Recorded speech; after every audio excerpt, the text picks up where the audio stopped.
there, keep them there.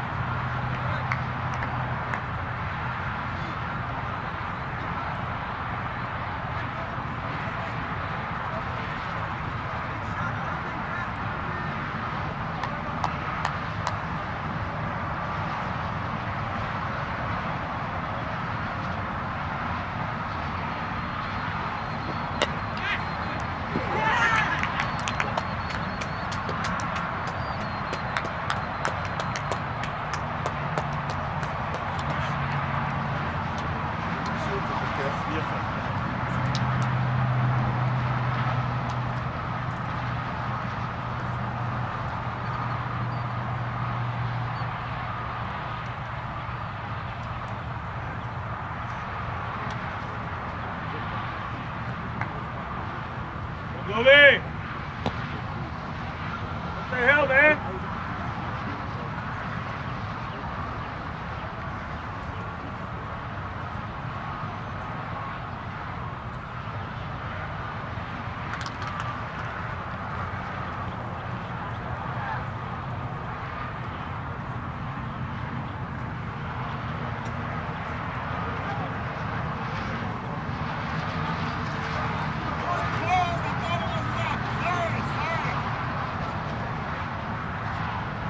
Hey, keep your water bottle outside.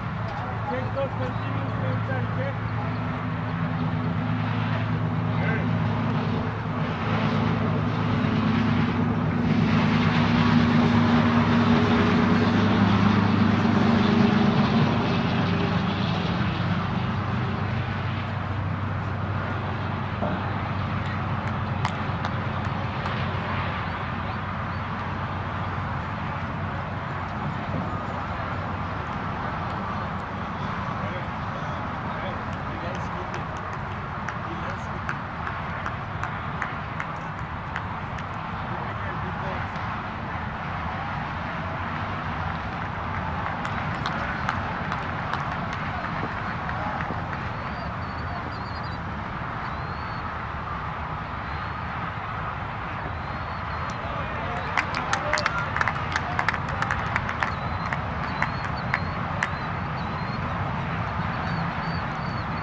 Fifth stop.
Motel and Motel receipt.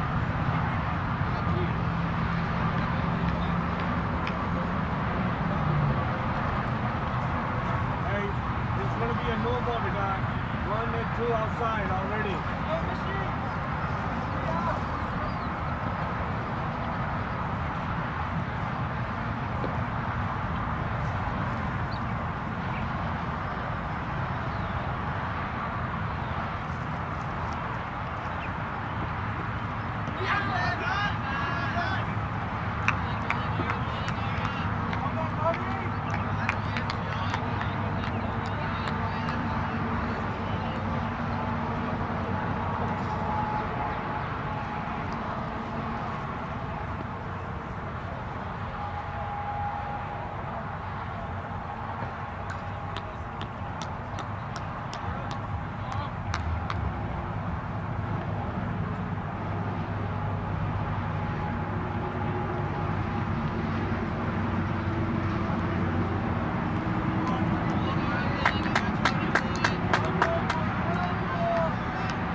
ఏది దేనిలో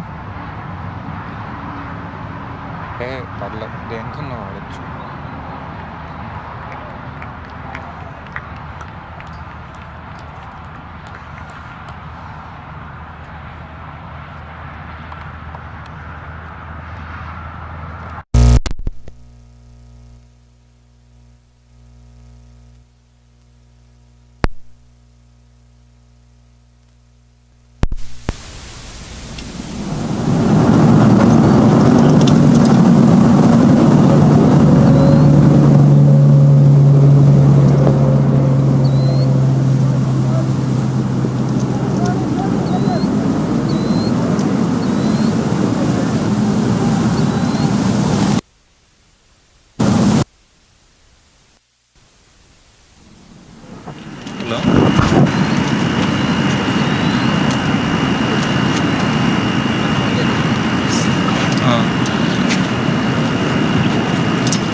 కింద వరకు రావాలా?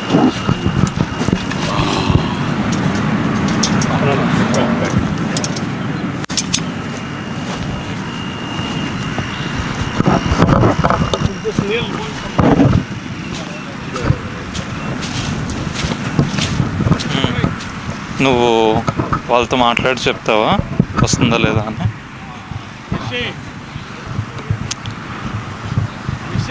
Death over. Remember, death over.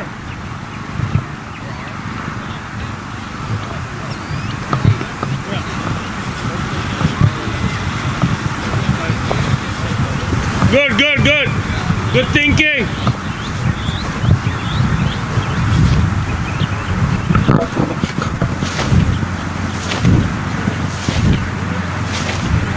Bro, speak something. Hello. Mic testing 1 2 3.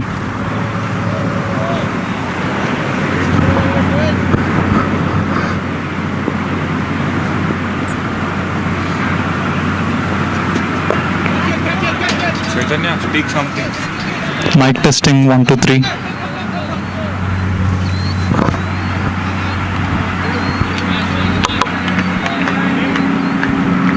Mic testing 1 2 3. Ask him to come here. He can come here and start speaking. I will not. But he has to come here. Let that guy come here.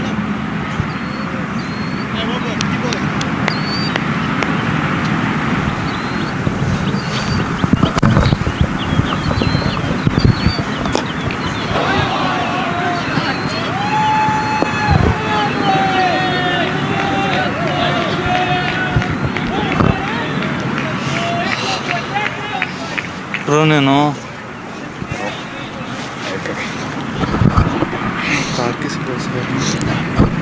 నువ్వు కూడా ఇక్కడ తలనొప్పి వస్తుంది.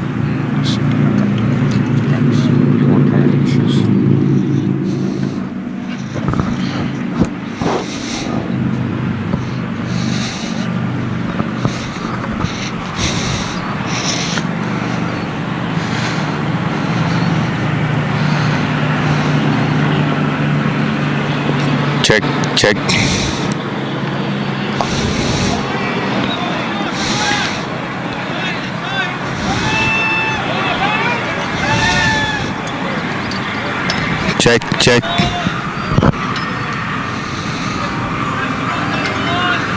Hello.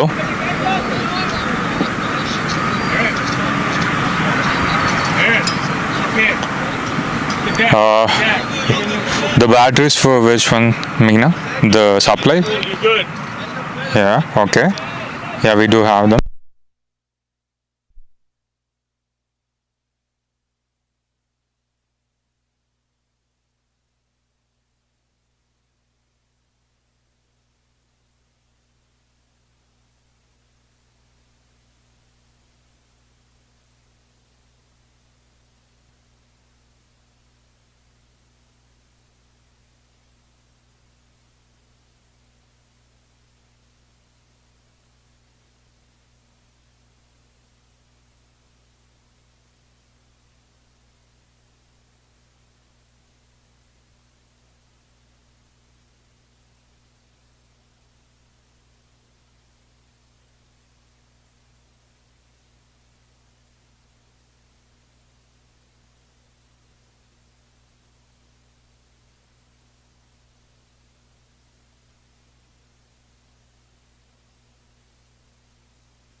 Mic check.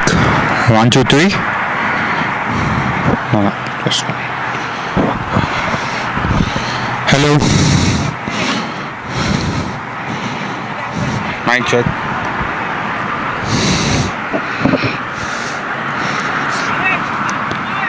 Hello. Hey, hi. It's working.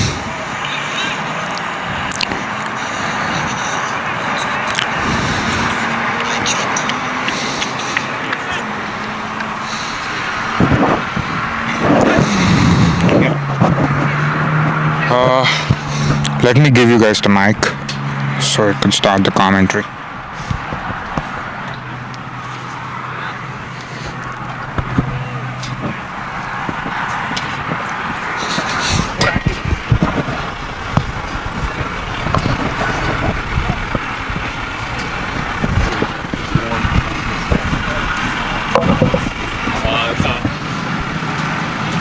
Yeah. So how do you want that? The camera angle, see, the stump is here. Stump needs to be in the middle, right? Okay. In the framing. Okay. It's more this way than in the middle. Okay. So I'll show you how exactly it is right now. It's more on the left side, facing left side than in the middle. You adjust it and I can tell you from here. Okay, thank you.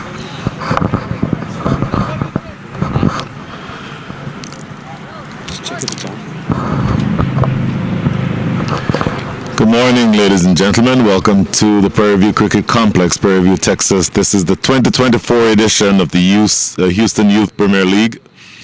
This matchup in the seniors division featuring the Texas Skywalkers and the Texas Legends. Texas Skywalkers, having lost the toss, were inserted to bat by Captain Rishi Ramesh and the Legends. Quick start with the ball for the Texas Legends. Took 3 wickets for very few runs. At one point, the Texas Skywalkers were 8 for 3. But Ansh Boje and Akhilesh Balan are trying to put on a bit of a counter-attack. Score is now 48 for 3. And Captain Rishi Ramesh himself has taken the ball from the but from the forest end, the northern end of the ground. He's now bowling to Akhilesh Balan. Akhilesh Balan, 9 from 9. Ansh Boje been the aggressor in this partnership, 26 from 14. And again, your score is 48. Make that 49 for 3 after that single. And by the way, this is Brian Walters. Happy to be with you for the entirety, hopefully, of the Houston Youth Premier League. It's a tournament that's being played over 2 weekends. This weekend and then the following weekend will be fine, and we'll be right here.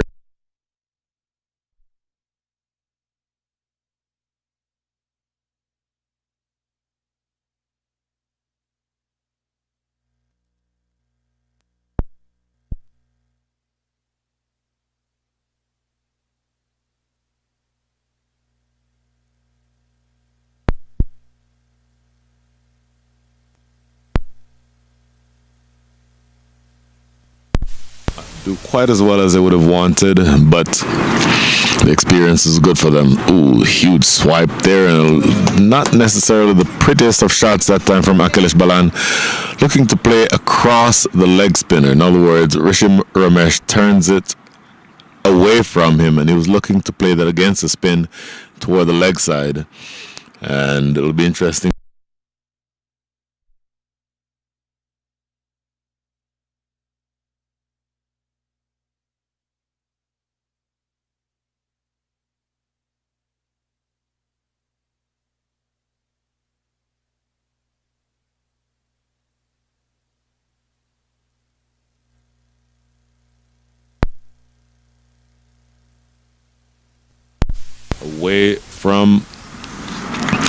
Turning away from him, but the fact that he played with the turn is what made that a successful shot. So he'll be looking to do a lot more of that, I would think. And by the way, that single brings up, or that double rather, brings up the 50, and this is stroked into the covers. No run. That should be the end of the over. Yep, that is the end of over number 7. At the end of 7, the score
something along the lines of about 145, 150. As of right now, their scoring rate is 6.93 and over. That scoring rate projects to a score of 139. My sense is that would be the low end of what they're looking for. Oh, look at this. Oh, my goodness. Try to flip over his shoulder. I don't know necessarily that that's the best shot that he could play here. They've been doing really well so far. It was put down at short fine leg. I don't know that he would have gotten all the way there. I believe that's Aaron Connolly. In fact, no, that's not Aaron Connolly. That's going to be Arab Soni, the opening fast bowler. But it was in the air for a really long time. He ends up getting a single Akhilesh Balan, but again, I don't know that that shot was entirely necessary. This is more like it, just to tuck around the corner for another single. And I would think that if you want to be expressive, you'd want to be expressive maybe after about over number 10, 11, 12. You're still getting settled. Took a few body blows up front. This partnership now worth 48. My sense is you'd want to be able to push on in that same direction. A dot ball to close things out here in over number 8. Goes past the outside edge for the second time in the over, Viraj Ejner. Oh, I'm sorry. That was Pranav Batad in that over. So that was Pranav Batad who bowled his first over. 3 runs coming from it. At the end of 8, the score is 54 for 3.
Rishi Ramesh back into the attack. This is his second over. First ball played into the offside for a single by Ansh Boje, who again has looked very confident and I think has successfully converted the pressure from where it was to start this match. Partnership now worth 49 runs. Ansh Boje himself now goes up to 20, make that 30 from 19 with 2 4s and 2 6s. Lofted over the top of extra cover, but there's coverage down there in the deep. And that is Pranav Batad who restricts the scoring there to 1 run. Rishi Ramesh bowling leg spin. By the way, that single brings up the 50 partnership, so that's a great comeback by this pair, Ansh Boje and Akhilesh Balan for the 4th wicket. Unbroken so far, 50 runs. And 50 runs is big in the context of this game because they started very poorly. Short, played into the offside, good-looking shot, but doing it in singles at this stage. And I would think at this stage of the innings, they may just be comfortable doing exactly that. No reason to do anything untoward. You built a good partnership. Both of you have been there for a while. Akhilesh Balan has now faced 18 balls, and Ansh Boje 19. So they've both been there for a while. I would think that should have them in the mindset where they're getting settled, picking up the 1s and the 2s with the option to launch later on. I would think that should be the approach.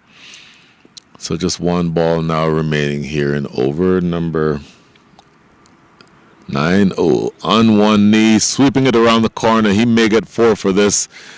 Didn't make sweet contact with it, but got enough on it to get it down to the boundary at deep fine leg.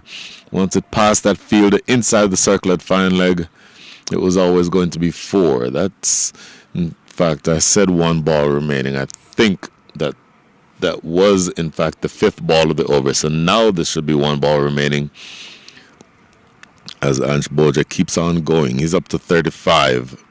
35 from 21 with 3 boundaries and 2 sixes. And much of this comeback, I think, has rested on his shoulders. Works this one into the mid-wicket area. This is going to be the captain himself who comes back and gets it. Good athletic work to keep that just to a single that ends over number 9. A productive one for the Texas Skywalkers, 9 coming from it. At the end of over number 9, it's 63 for 3.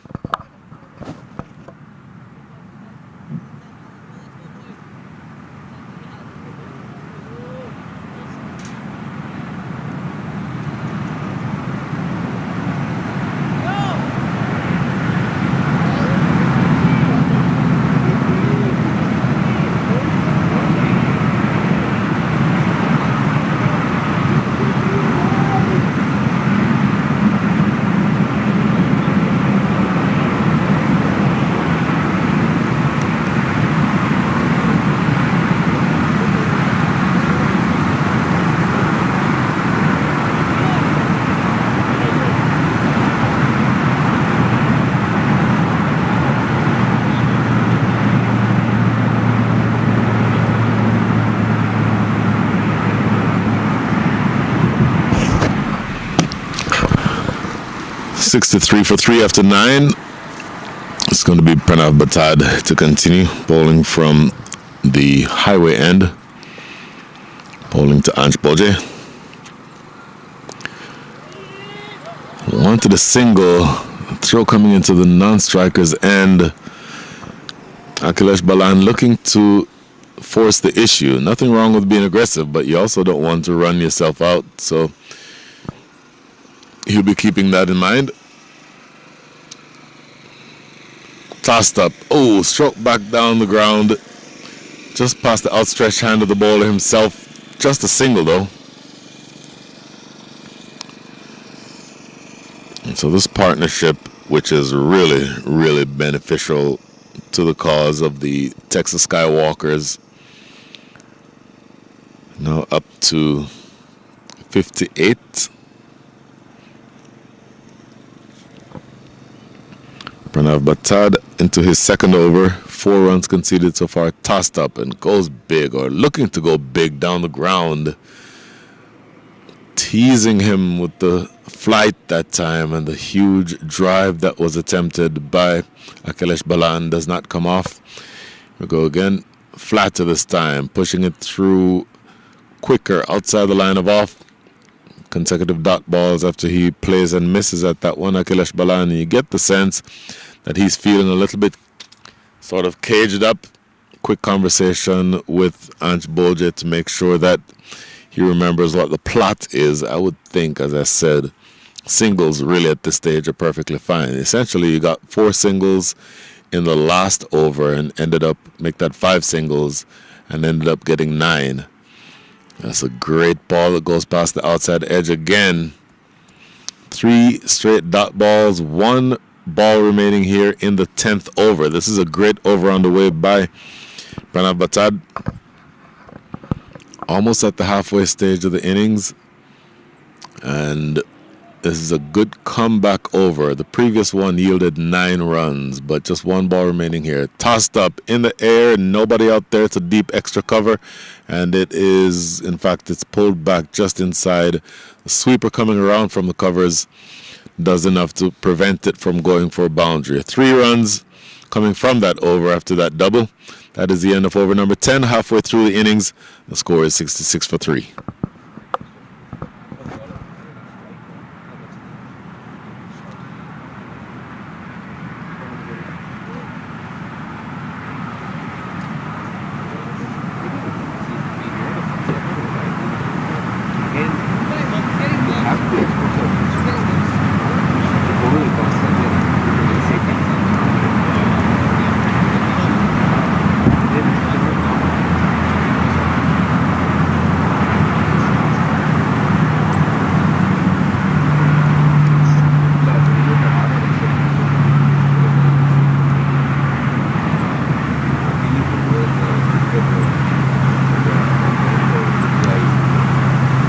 of the guys will be getting the push. So after the tape was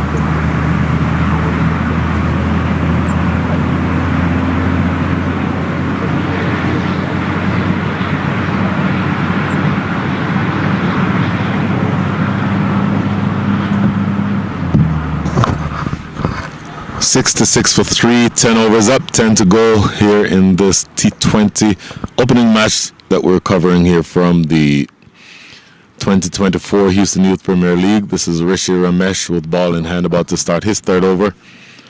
Figures so far for Rishi Ramesh: 2 overs, 12 runs conceded.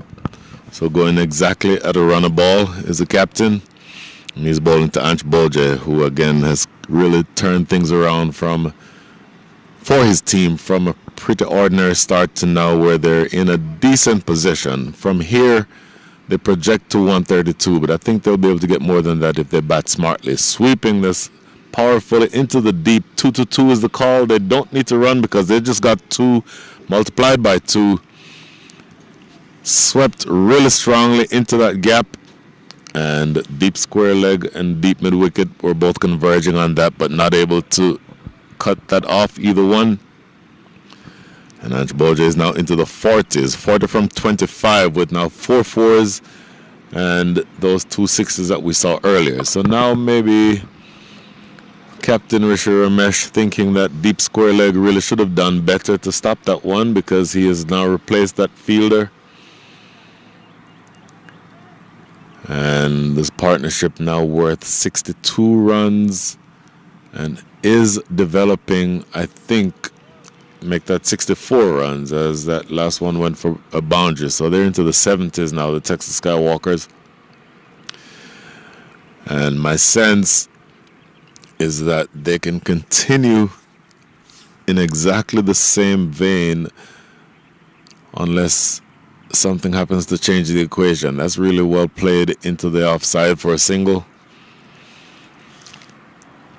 Anch Bolje looking really assured. 42 from 26, 4 4s and 2 6s. And again, Akhilesh Balan playing second fiddle. 16 from 23, strike rate at 69. And Anch Bolje's strike rate almost 100 points higher than that, 161. So he's, again, much more the aggressor. And let's see how well these two can continue. Pushes this one through, looking to sweep, gets a thick under edge. It's running close to the boundary at deep fine leg. They come back for a couple. So not the best of deliveries that time from Rishi Ramesh, going down the leg side.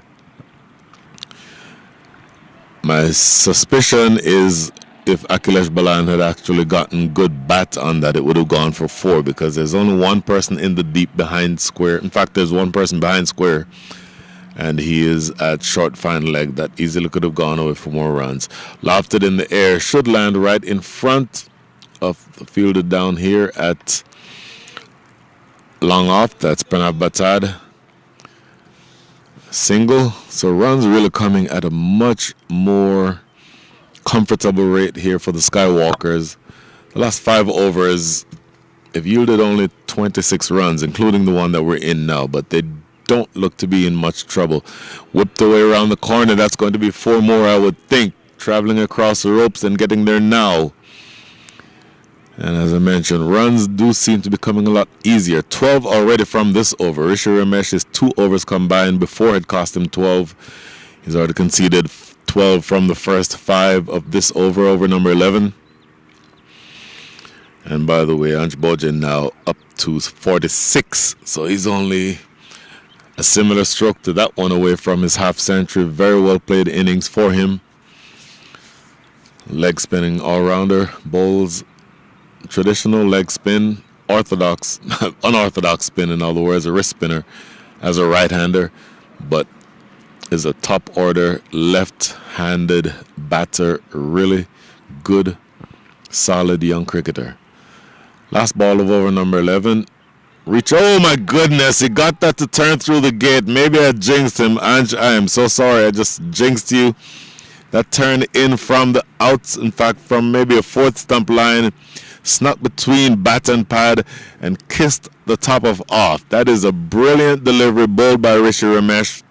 He breaks the partnership after an expensive over, but one where he concedes 12 runs and gets the wicket of Ange Boje, who was well set and was again 4 runs away from his 50. Looking at this again, that is such a good delivery. Pitching on the fourth stump line. He's a leg spinner, so he's turning it into the left-handed batter. And that was the perfect length and the perfect line for that type of delivery. Got that ball just to sneak back in through the gates. That is the end of Ange Boje, who put together really a brilliant partnership. 78 runs is the score, so they put on 72 for the fourth wicket. The captain, who is now at the wicket, Aryan Satish, will be happy with that fight back, but it's now going to be up to him to continue along with Akhilesh Balan to push toward, hopefully from their standpoint, what would be an imposing total. End of 11, 78 for 4.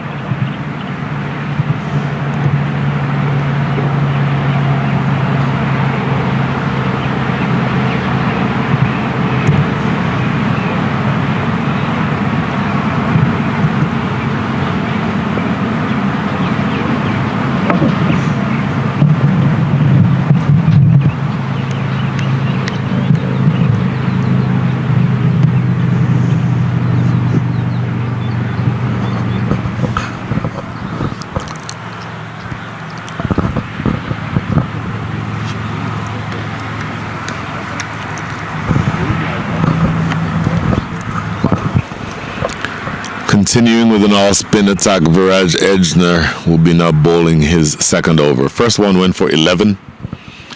Now bowling to Akhilesh Balan. Tossed up, good delivery on the off-stump line. Defended to point for a single. And that brings Captain Aryan Satish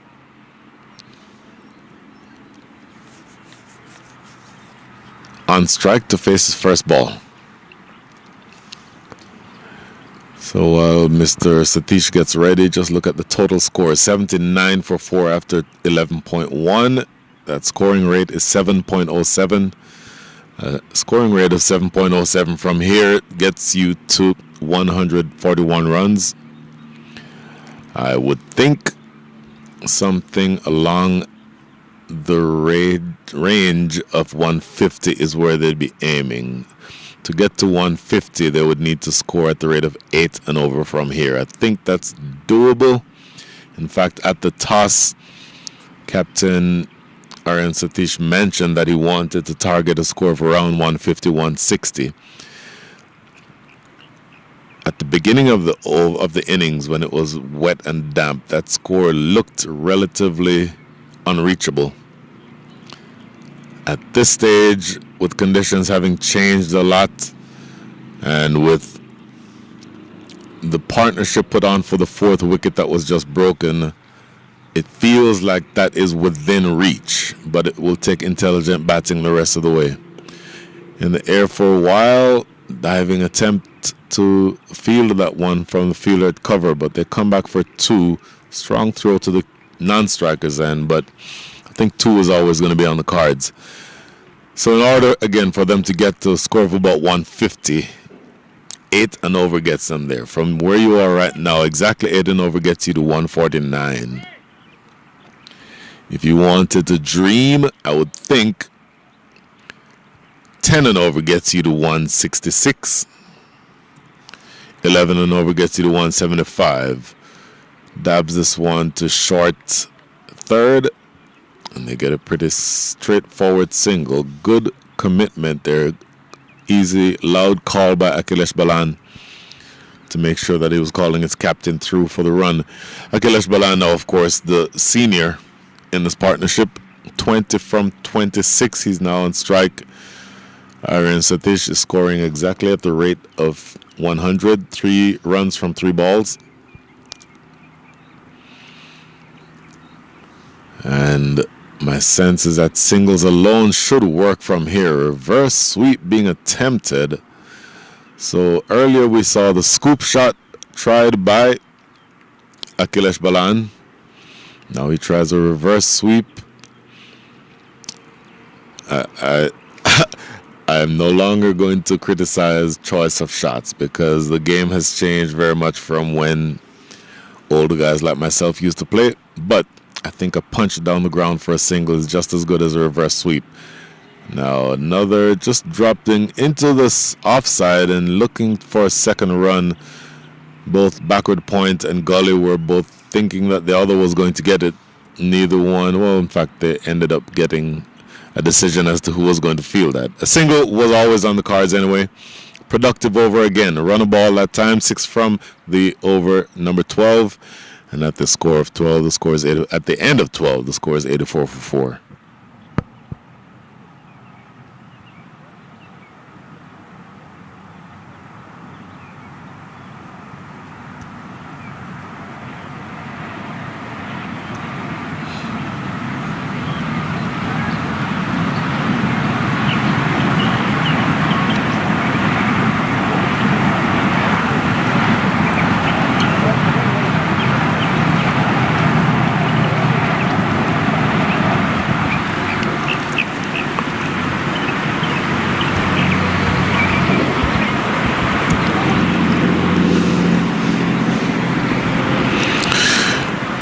Rishi Ramesh, 3 overs, 1 for 24. His first 2 overs went for 12 combined.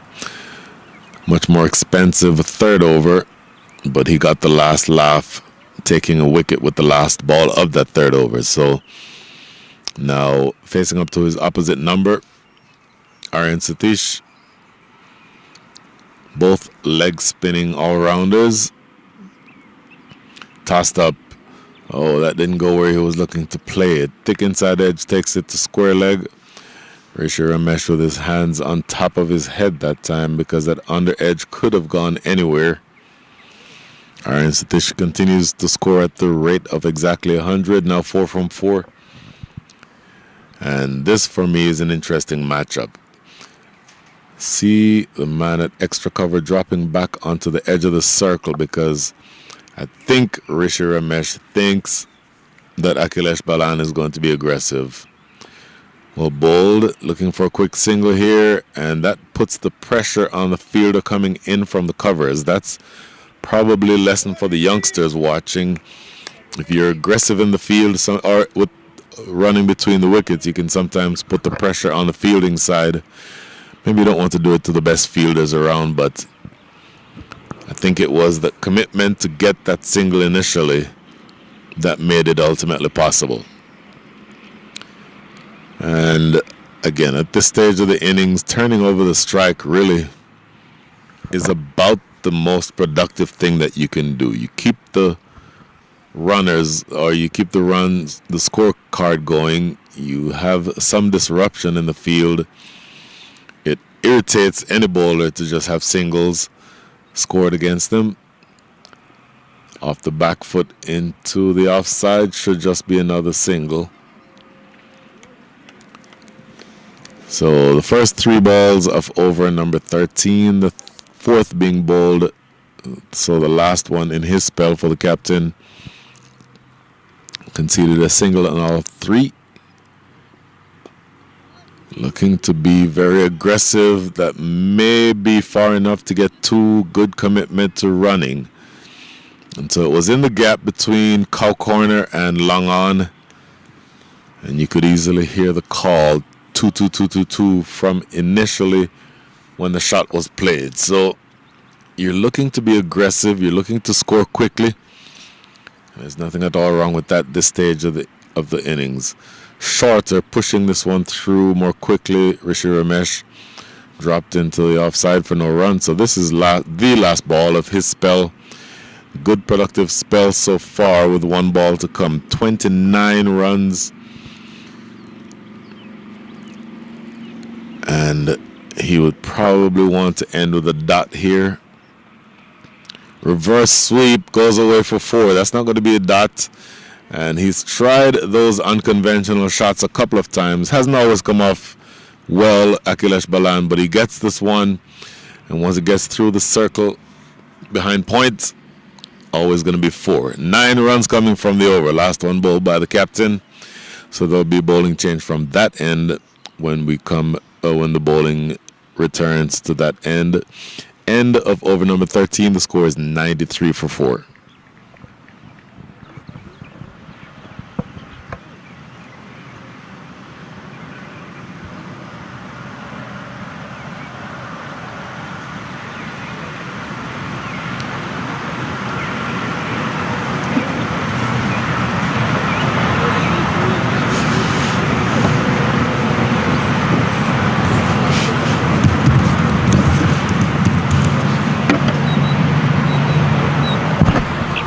So that is the end of over number 13, as I mentioned, and it appears that we will take a short break, putting things on pause here from the Prairie View Cricket Complex for the 2024 Houston Youth Premier League.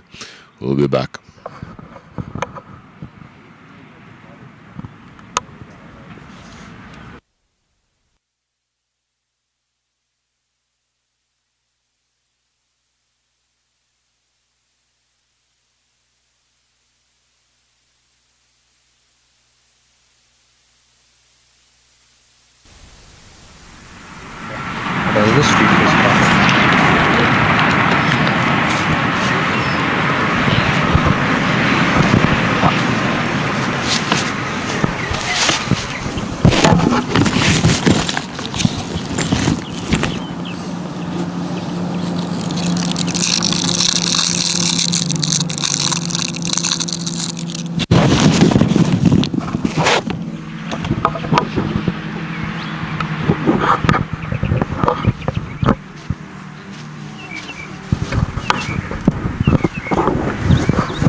Assuming at some point we can run an extension cord over here, because I eventually need power.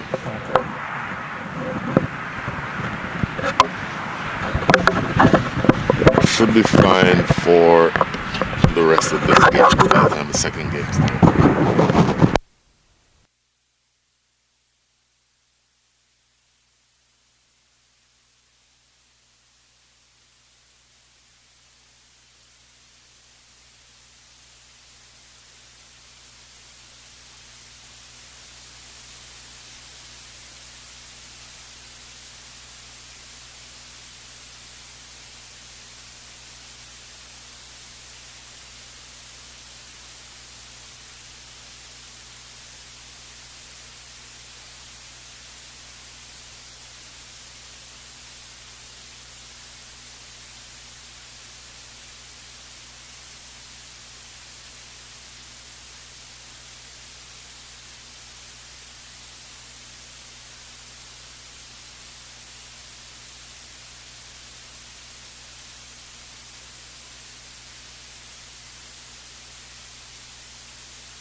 Back here at the Prairie View Cricket Complex for this opening match of the 2024 Houston Youth Premier League. Seniors Division, the Texas Skywalkers and the Texas Legends. The Texas Legends won the toss, decided to bowl, got immediate rewards from that decision as they had the Texas Skywalkers on the back foot. They were 6 for 3.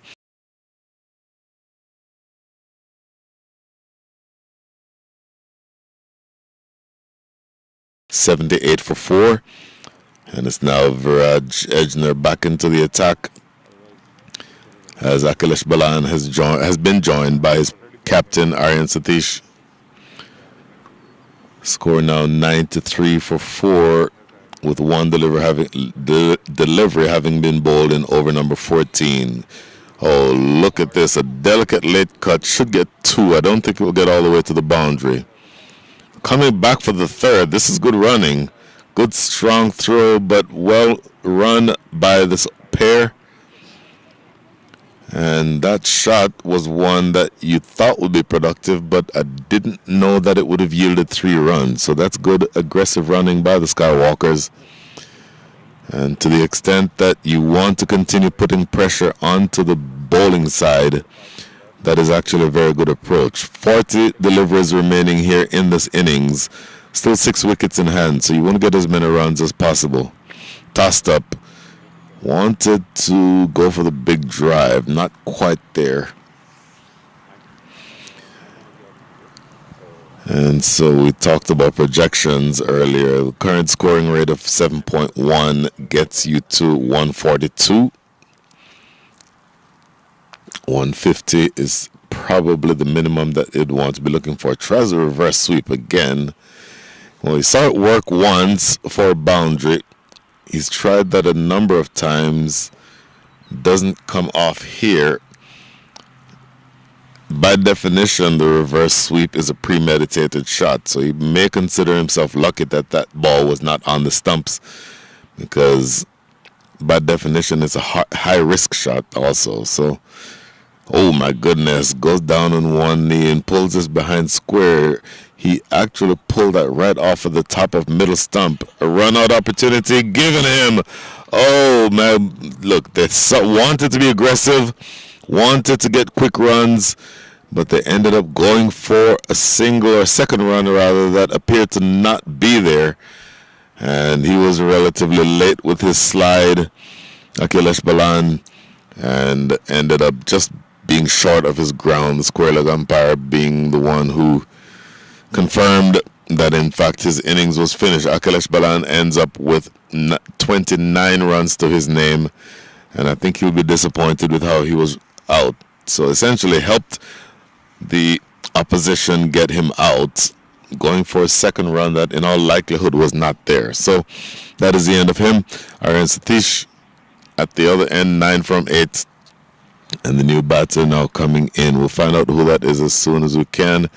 But again, this probably is somewhat disappointing on the part of the Skywalkers. Fought back well in the last several overs, but now seem to just have lost their way again.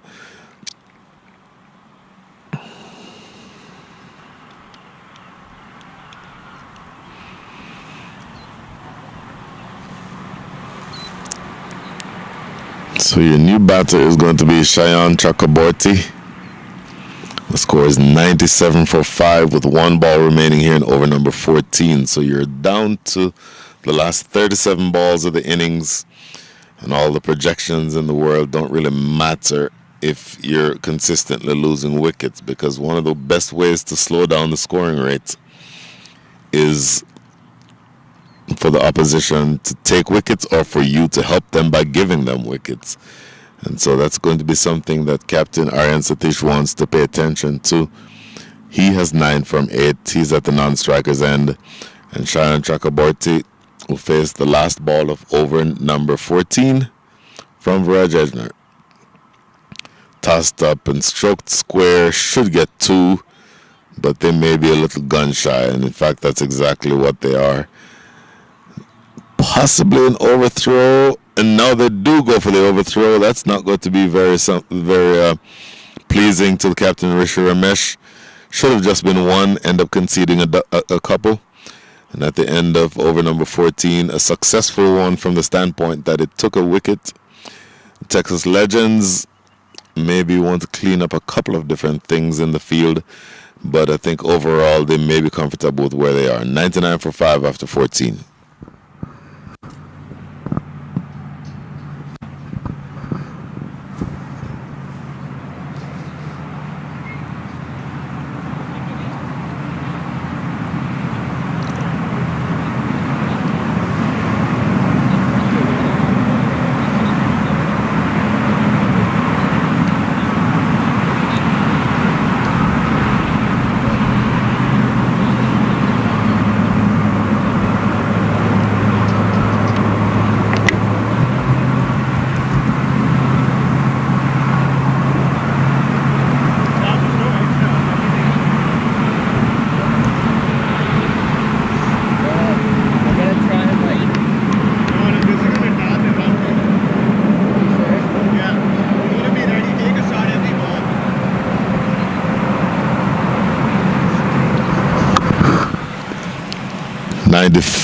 Nine for 5. A new bowler coming from the Forest End. This is Parth Garg.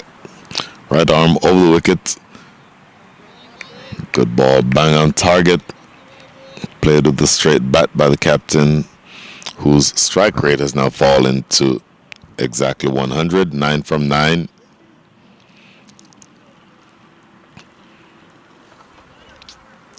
Obviously, the next single brings up the 100, which is always sort of a psychological advantage to have crossed that barrier. Parth Garg, 2 fielders in the deep on the leg side. In fact, 3 fielders in the deep on the leg side. We'll go through them in just a second. This is lofted in the air. That may be in the gap.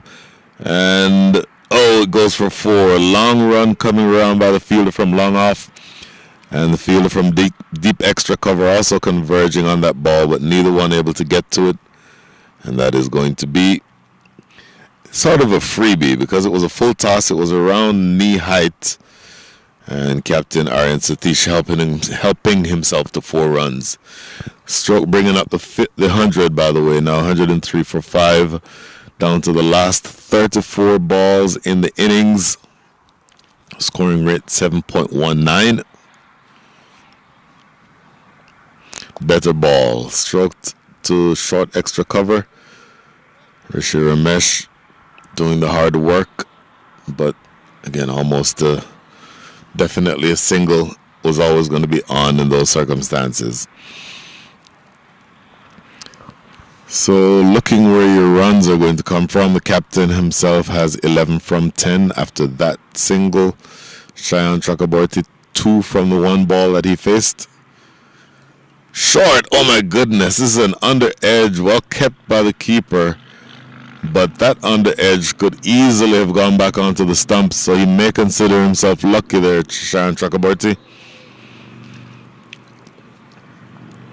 2 balls now remaining here in over number 15, so you're almost at the 3/4 way of, 3/4 part of this innings. Just another 32 balls, 105 runs on the board. Skied. It's in the air for a long time. Will anyone get there? No. 1 bounce and long off is going to be able to clean up, but 2 more runs. Long run for the fielder coming across from long off.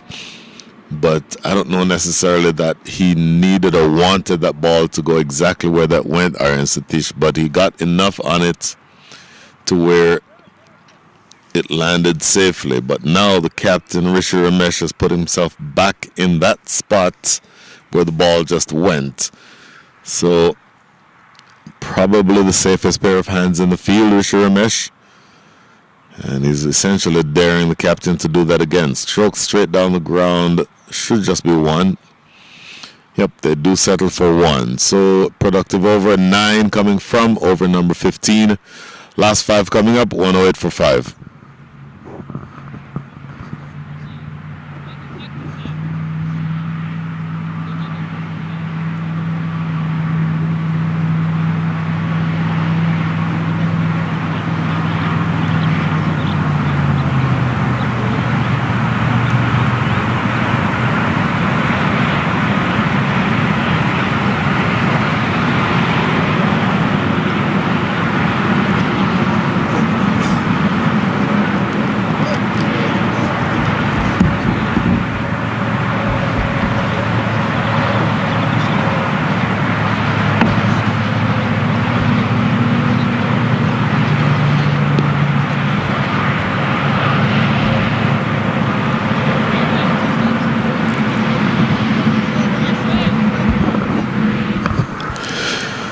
So down to the last 5 overs, the last 30 balls. Your batters are Sharon Chakraborty at the non-strikers end, 3 from 2. And Captain Aryan Satish, who just played the reverse sweep for 4. It was in the air and just falling short and to the right of the fielder at short third. And it goes away for 4 runs. A welcome boundary there for the captain. That is his second boundary. And a number of attempts in this match so far by the Skywalkers to play the reverse sweep. This may be the stage in the innings and against the bowlers who are currently bowling where you may want to try that. So it comes off on this occasion. And a good start to the over here for the Skywalkers. Aryan Satish now up to 21 from 14. Walks across, looks to sweep, misses out, and the attempted stumping. Well, he did remove the bails, but Aryan Satish happy to know that his back foot was still grounded in the crease. So it just ends up being an eventful dot ball. Looking to score quickly, 112 for 5, only 28 balls remaining, so you don't have very many more opportunities to score. The scoring rate is now up to 7.3. 7.3 runs and over, that gets you to 146. We'll go through the rest of those possibilities in a second. Played into the offside here for no run. 8 and over gets you to 149. 10 and over gets you to 159. 11 gets you to 163. My sense is that somewhere between 9 and 10 and over is where they'll end up from here. Thought for a second I was about to say consecutive dot balls, but they did get a single here. And so you're looking to turn the scorecard over, looking to make sure that the fielders continue doing something. And certainly at this stage of the innings, you want to make sure that you're continuing to score. Wide, cut away into the offside, but there is a fielder sweeper on the cover point boundary. All in all, despite the first ball of this over having gone for a boundary, this is a decent over being bowled by Viraj Ejner. This is, in fact, his last over. 2 last ball remaining, tossed up and played down the ground to long off for a single. 7 runs coming from the over. That's the end of the over for him, Viraj Ejner, the end of the spell. His final figures read 4 overs, no maidens, none for 30. Your batters are Aryan Satish, 22 from 17, and Sharon Chakraborty, 4 from 3.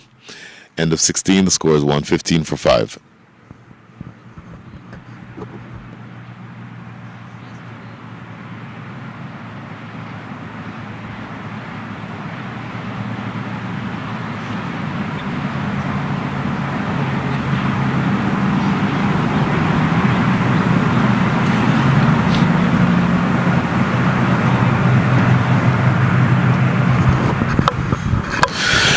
$115 for 5, down to your last 24 balls.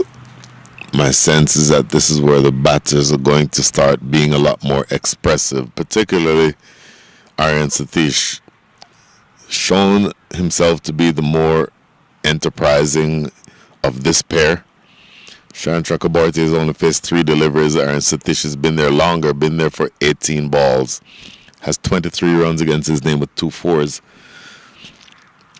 So you would think that he would want to attack the relatively new bowler here. Parth Garg has only bowled 1 over so far for 9 runs. But given that you're down to your last 24, one would think that he would be much more aggressive. Slapped down the ground, 1-2 bounces. Rishi Ramesh himself, again, I mentioned earlier, he put himself right down here at long off. I think he sees an opportunity to dismiss his opposite number. Aryan Satish has played in that direction a number of times now. And so it's going to be interesting to see whether or not he can continue playing that shot, or he chooses to continue to play that shot. particularly given the fact that Rishi Ramesh is now in that position. Full toss, slapped away into the deep, work for deep extra cover, does well. And they'll get 2, but he definitely saved 2 runs there. Good sliding stop down to his right, and maybe pulling that one back a couple of yards or so from the boundary. Down to the last 22 balls as his partnership continues to build. Last wicket fell at 96, so this partnership now worth, we'll go back to that in a second. This is played down the ground for another single. So the last wicket fell at 96. Partnership now worth 23 after that single down the ground. And with Aryan Satish, who is now at 24, will now be on strike. Parthgar will have to be careful here. Wanted to come down the track. It gets away. They'll get a single in addition to the wide. So, hang on just a second. Trying to interpret that signal from the umpire. Not exactly sure what that was. My sense is that that would have been 2 wides, but didn't see that signal from the umpire. We'll assume that that's what it is for now. Very full, essentially Yorker length delivery outside the line of off and played away into the deep for a single. So that just leaves 2 balls now in over number 17. Once again, a decent fight back.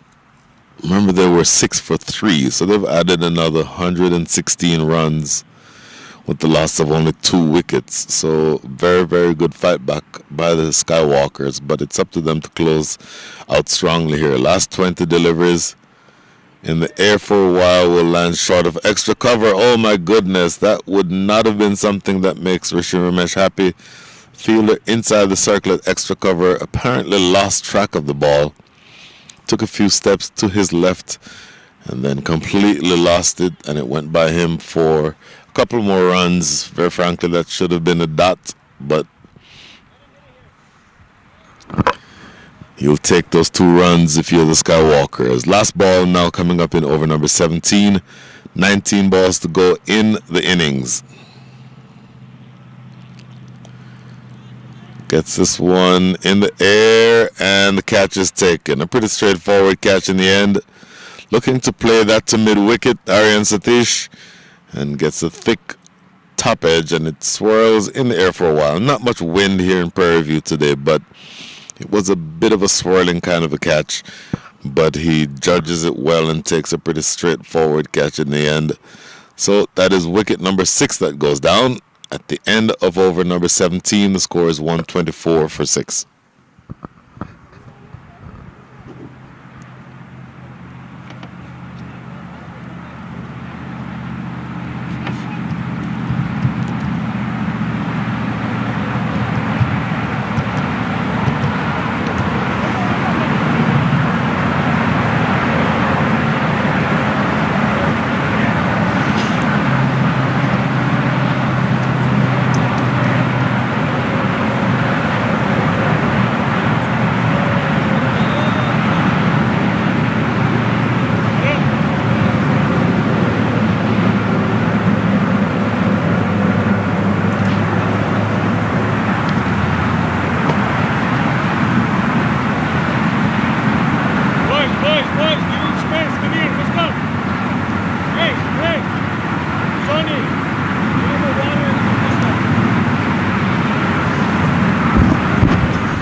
Like we're going to have another break.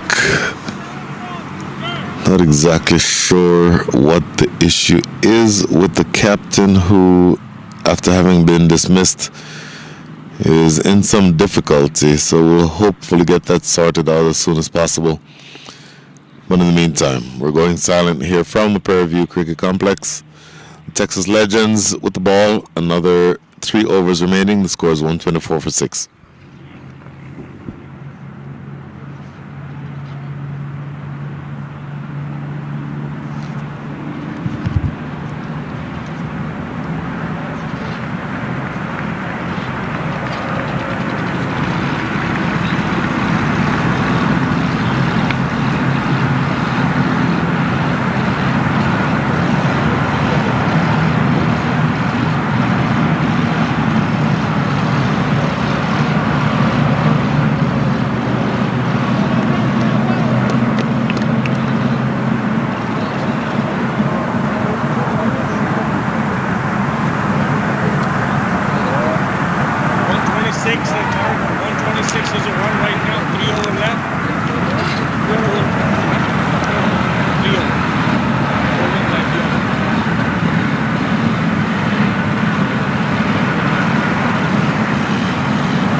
So 124 for 6. And this, I believe, is Pranav Batad, who is about to take up the attack.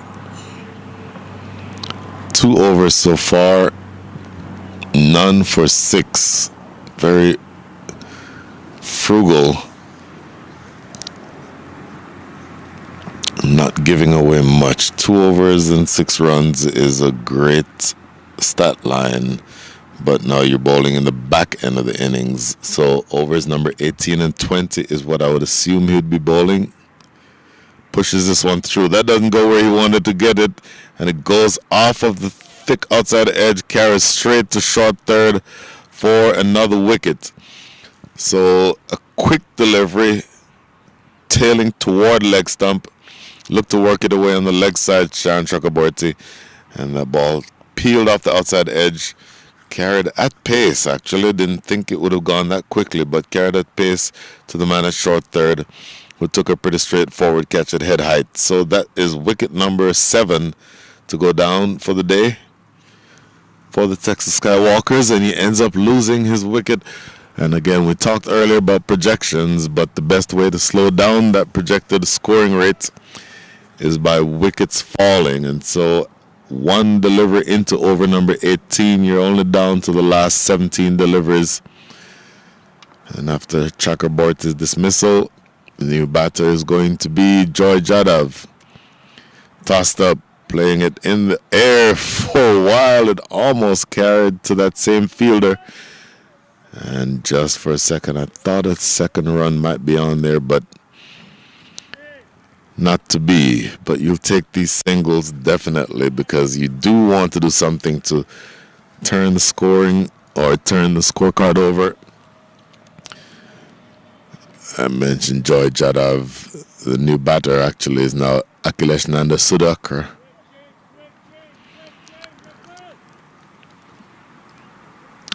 Akhilesh Nanda Sudhakar is now on strike. Pranav Batad bowler. Looks to swipe this one across the line. Misses out. Attempted stumping. Sees his foot still behind the crease, but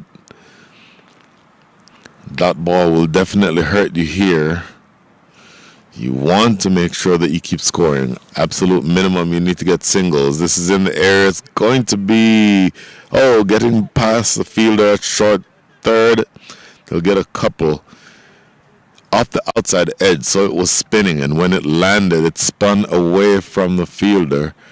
That is Priyar Dashan Arvind Kumar.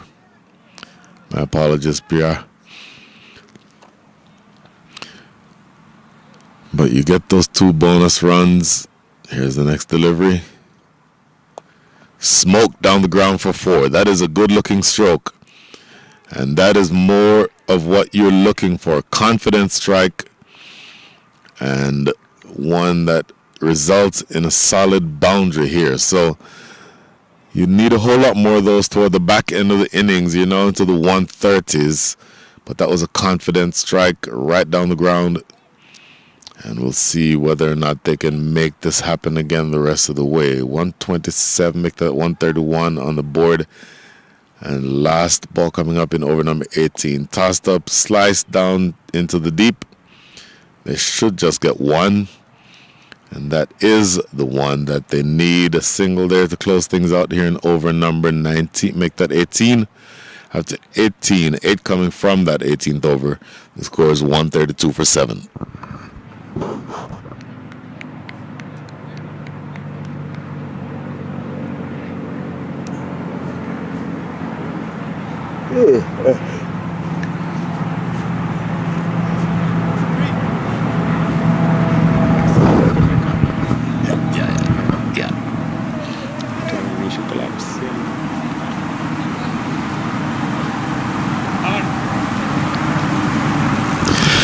So 132 for 7 with the last 12 balls about to be bowled. This is going to be Parth Garg, who has bowled well so far.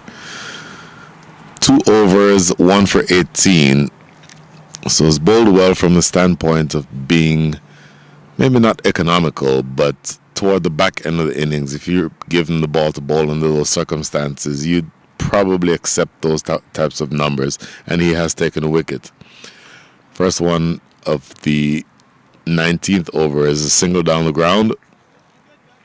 Rishi Ramesh moving himself around. He's now at long on because you expect that that's the direction in which the ball is going to be going. You expect the bowler to be bowling a fuller length, and you expect his lower order hitters to be hitting in that area between long on and cow corner. This is now Joy Jadav on strike. Reaches for this one outside the line of off. Not able to get any bat on it. Joy Jadav was a right-handed batter, left-arm fast bowler, so something to pay attention to when he has the ball in hand. But he's now being asked to get some runs, get bat to ball, put something on the scoreboard for your team. Next delivery, sliced away over the top, work for the fielder, the sweeper in the covers, coming back for the second. Gonna be trouble here, but no, they get there without much trouble. So George Adab doing well to get again something going in the direction that his team wants him to. 2 runs coming from that last delivery means that you're down to the last 9 balls of the innings. 3 coming from over number 19 so far. Your current score 135. Same. Ooh, this is going to be an on the edge single. Nope. In fact, it was a wide. So bonus run. I said a wide. Oh, I said a single. It's actually 2 wides. One, because the ball was so wide that in the judgment of the umpire, he did not believe that the batter had a fair chance to play a proper cricket shot. And then that ball itself got away from the keeper. So 2 bonus runs that time. In the slot, drilled over the top of extra cover, but straight to long off, who was relatively wide. He gets to it. They get 2 runs. And now a switch because Pranav Batad is now dropping back into the exact spot where that ball just went. So you're down to the last 8. 139 runs on the board with 2 to come in over number 19. Your batters, Akhilesh Nanda Sudhakar and Joy Jadav in the air, catchable, and the only person who's going to be able to catch this is me, and I missed it. Carried all the way for 6. So that is a good strike right down the ground. And I will tell you that these are valuable runs coming at the back end of the innings, because that strike down the ground gets your score to 145. So Joy Akhilesh Nanda is going to be happy with that shot down the ground, and you want a whole lot more of those in the next 7 balls, because that puts you in a position then in that same 150 range that we were talking about earlier. Full toss straight down the ground again, but this one will be fielded by Pranav Batad. Good clean pickup, and they'll get a single, a productive over, the most expensive over of the inning so far. 14 runs coming from it.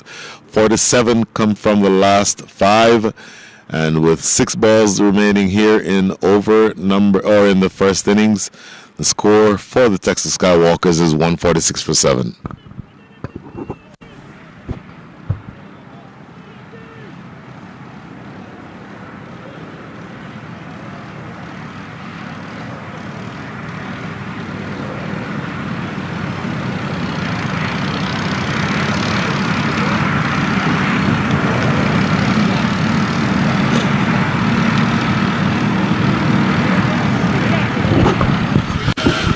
So last over, 146 runs. Once again, a great fight back for the Texas Skywalkers. Remember, they were 6 for 3 at one point in the 3rd over.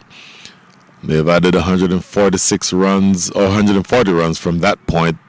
And now the last over being bowled by Pranav Batad, swept into the deep, should come back for the second one. Yep, here they come. And that now brings up 148. This is Akhilesh Nanda Sudhakar looking to be the more enterprising of this pair. 19 from 9 with 1-4 and 1-6. And that 150 number draws ever closer. Now 148 runs on the score on the card. Down the leg side, helped her on the corner. They'll get few runs here. They may get 4. They do get 4. So that stroke brings up the 150. 152 runs on the board now with 4 balls remaining here in the innings. And Akhilesh Nanda Sudhakar now 23 from 10 with 2 boundaries and the 6 down the ground that almost ended up in my hands. Valuable runs coming from this pair at the end. Pranav Batad into his last over. Pushes this one through. Smoked down the ground for 6. What a strike. Absolutely smoked down the ground. It was in the slot. It was right there for the drive. And Akhilesh Nanda Sudhakar did not mind to oblige. Right down the ground. Straight as an arrow. Just to the left of the side screen. And absolutely brilliant partnership toward the back end of the innings. 158 is the score. And the score of the fall of the last wicket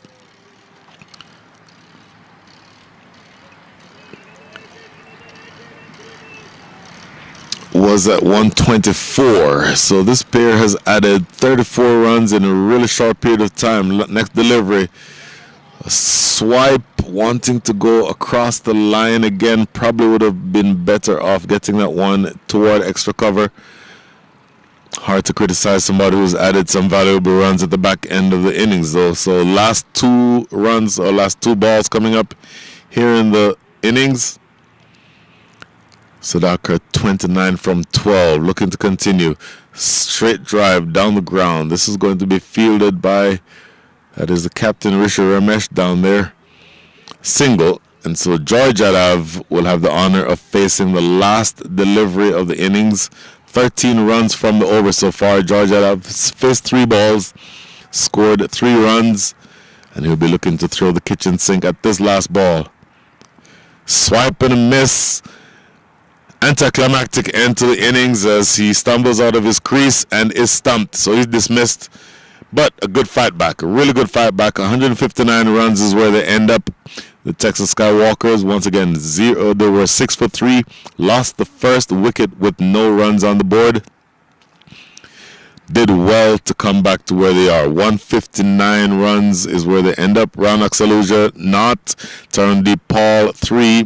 Ansh Boje, good partnership along with Akhilesh Balan. He scored 46 from 28. Ron Bhardwaj was dismissed for 0 from 1 ball faced. Akhilesh Balan was run out, 29 from 34.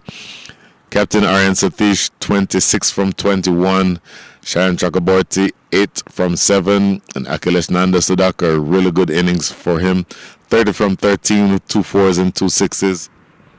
George Yadav keeping him company towards the back end. 3 runs from 4 balls faced. For the bowlers, Aaron Connolly bowled well. Bit of surprise that he did not come back to bowl his last over. 3 for 19 from 3 overs that he bowled. Arav Soni 2 overs, none for 14.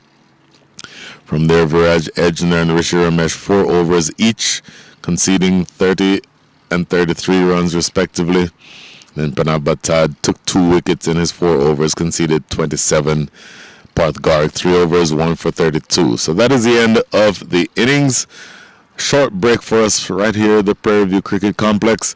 And we'll see if the Texas Legends, when they come to bat, if they'll be able to overhaul a score of 160. Taking a break for right now. We'll be right back.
Welcome back to the Prairie View Cricket Complex. We're one delivery into the chase.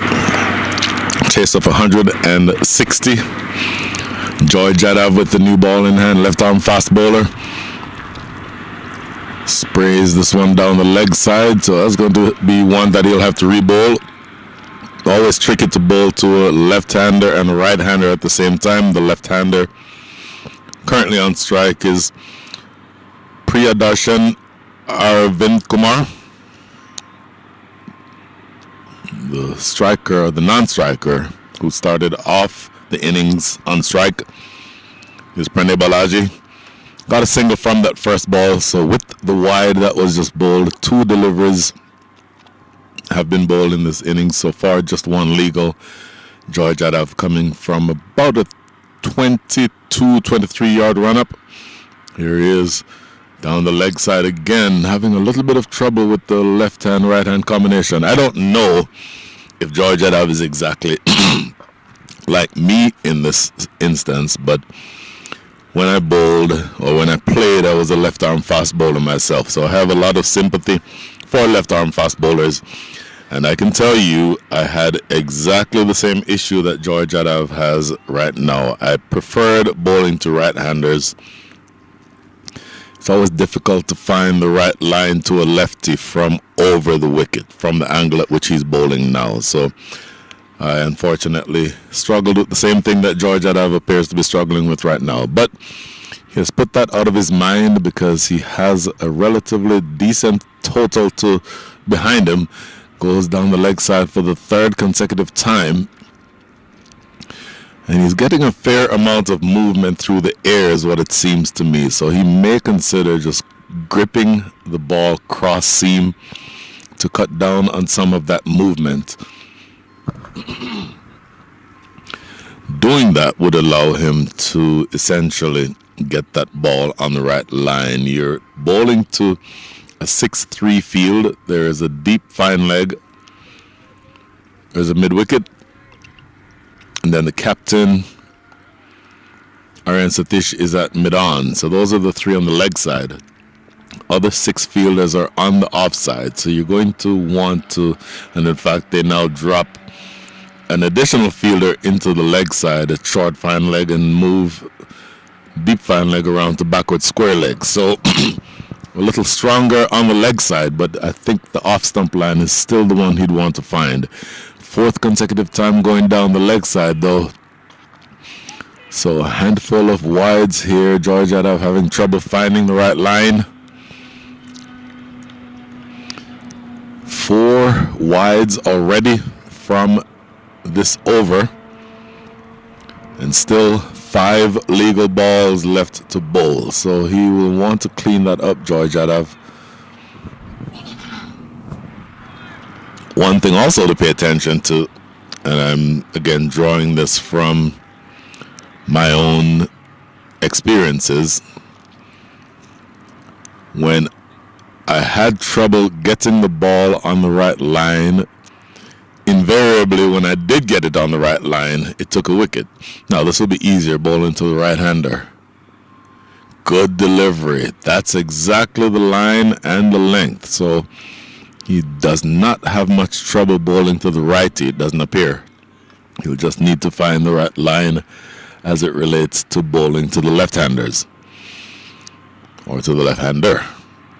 So, Priya Arvind Kumar. Priya, if you don't mind, I'm not going to try to attempt to say your full name because I tear it up too much. But he has not yet faced a legal delivery officially because every delivery that has been bowled to him so far has been a wide. So he still has zeros by his name, 0 runs from 0 balls faced. Pranay Balaji, 1 from 2. He has faced the only 2 legal deliveries in this over. Here is the next. Good ball again, swipe and a miss, going past the outside edge. And he continues, Joy Jadav, in the same way that he has so far, being bang on target to the right-hander, but just needing to find the right length and line, more importantly, to the lefty. So for the right-hander, it's a more traditional looking field, 6-3 field. There is a deep mid-wicket, make that deep square leg. There is a mid-on. And in fact, it's a 7-2 field, because there is now a deep extra cover going into position. There's a deep third. There's a gully on the circle. There's a point, cover, and a mid-off. So, and a slip. In the air, pierces that gap, will run away for 4. So the line is good because you have 7 fielders on the offside, and so you certainly want that line to be on off stump or outside off stump, but the length maybe just a touch too full, and taking advantage of that time by Pranay Balaji, driving it in the gap between mid-off and extra cover. It runs away for 4. So 2 balls to come still in this first over, but a relatively expensive over on the way here for Joy Jadhav. 10 runs on the board, 5 of which are extras, all 5 wides. And now only needing another 150 the rest of the way. Good ball. That is much better in terms of length, particularly. The line was also good. It was maybe on a middle stump line. And attempted forward defensive prod was missed that time by Pranay Balaji. So Joy Jadhav will be much happier with his returns to the righty in this over than to the lefty. And he still has 1 more ball to come here in this over. First over of the innings. So let's see if he can make this count.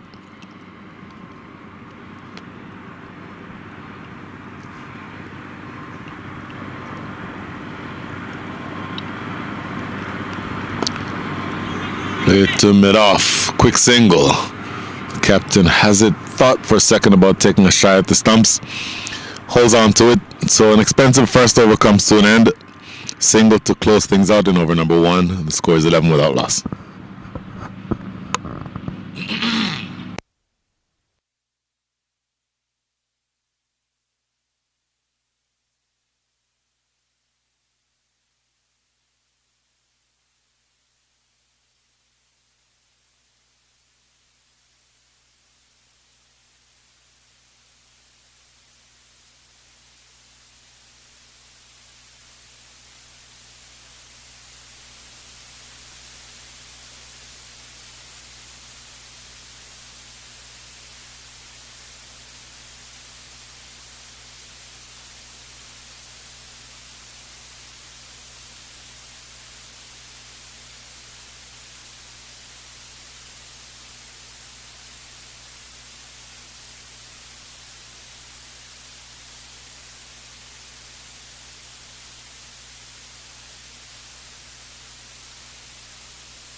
One delivery into over number 2, being bowled by Daniel Bagani.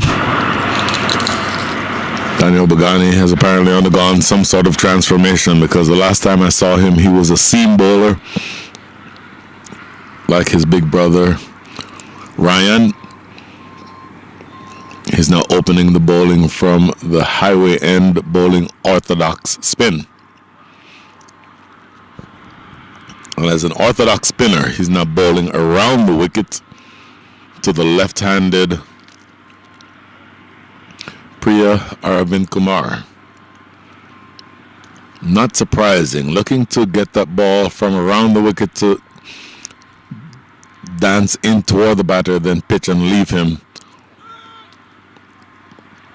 And that's sort of the standard attack for an off spinner bowling to a left-handed batter. So essentially looking to get some drift, get it going in the air toward the left-hander like that, and then have it leave him. That's exactly what he's trying to do, and it worked on that occasion. That's why you have a slip fielder in that position. That's the captain himself. Anytime you see Aryan Satish in that spot, you know that he's expecting that ball to leave the left-hander. And again, good coverage in the deep. Pushes this one through more quickly though, going down the leg side. You lose the advantage that I just described when you push it through that quickly. Nothing wrong with changing up your speed, but if you do push it through quickly, then it has to be on the right line. He has to keep that in mind. Tossed up nicely again. Played into the offside. Quick single. Ooh, a better throw. Might have been more successful there.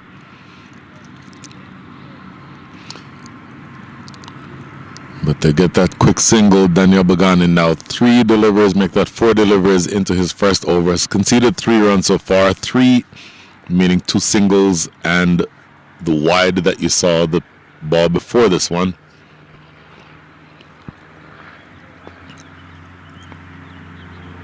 Okay, my apologies. I said Daniel Bagani. This is Tarandeep Paul. My absolute apologies. Tossed up. Good delivery. Bang on target. Defended back down the stumps. No run. So forget everything I just said about Daniel Bagani because this is Tarandeep Paul. Played down the ground, and that should just be a single.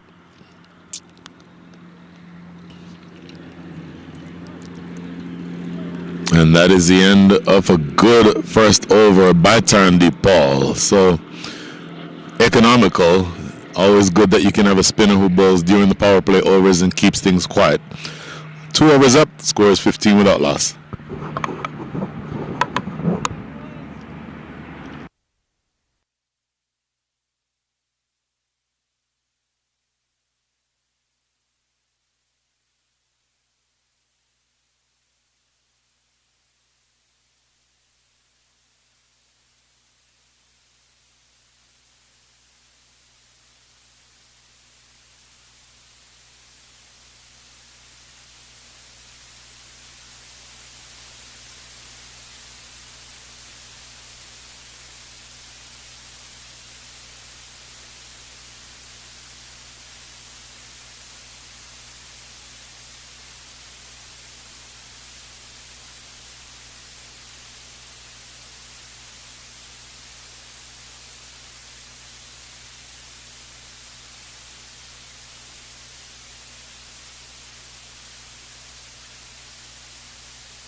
So maybe I was clairvoyant.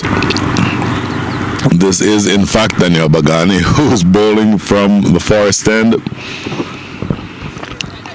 And he is, based on the observation of that first delivery, still clearly a seam bowler. First delivery to Pranay Balaji, bang on target, defended for no run. Gets good bounce here, good lift.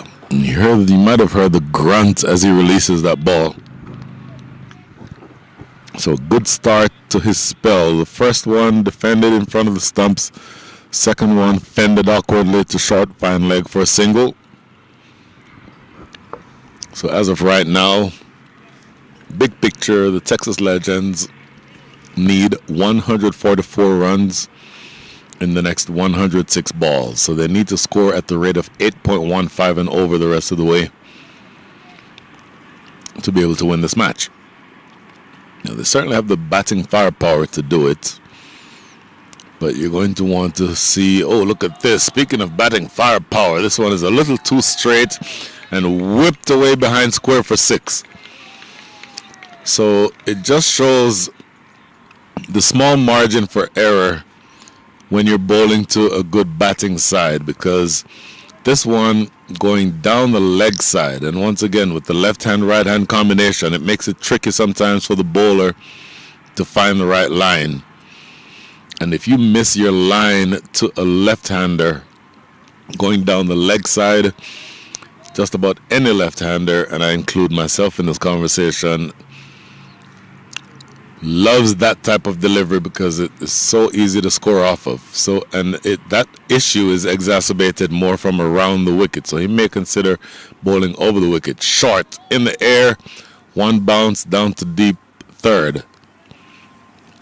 So Daniel Bagani working up ahead of steam here. That was a very good pacey delivery, but pace is a weapon.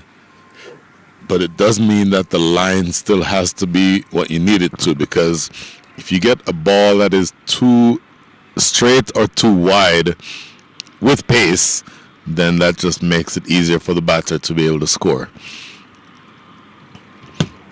Good delivery, cut in the air. Had there been a gully in position, he may have well had a chance for a catch there. So this is a bit of an eventful over being bowled here by Daniel Bagani.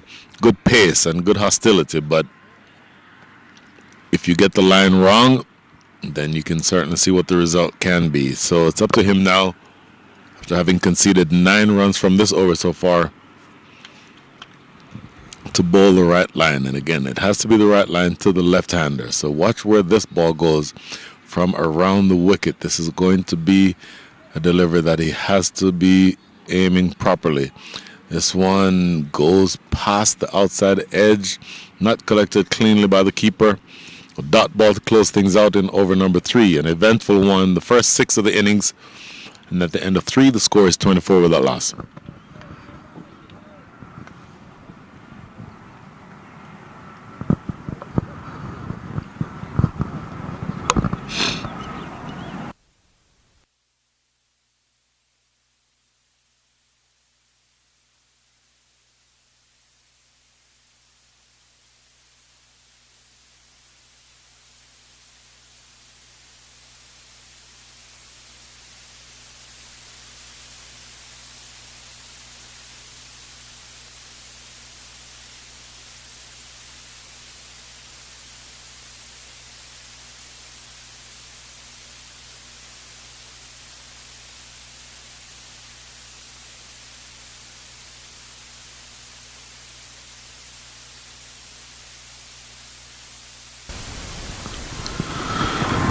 Deep balls continue. 1 over.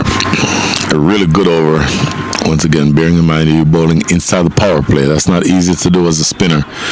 And I put a jinx on him apparently, because the first ball of his second over is cut away into the deep for a couple. 2 runs there. The first over that he bowled, Turndeep Paul, cost him 4 runs. 2 runs from the first ball of this second over. We'll go through some projected scores in just a second. Tossed up nicely. And I'll tell you what, that's a good looking delivery. Almost beaten in flight. When I said we'd go through projected scores, what I mean is, looking at the required rate right now, it's around 8.04. The run rate, the actual rate at which they're scoring is 7.8 and 10 wickets in hand. So you don't mind being in this position at all if you are the Texas Legends. A dot ball. Ball goes by the outside edge. So if you were to engage in quote-unquote win predicting, I'd prefer it to be the Legends at this stage than I would the Skywalkers. Worked into the leg side.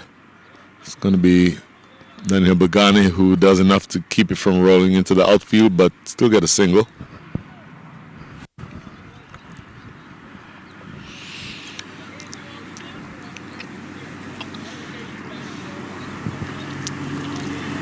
So now it's going to be up to you as the bowling side to make sure. Oh, I may have missed a wide. My apologies.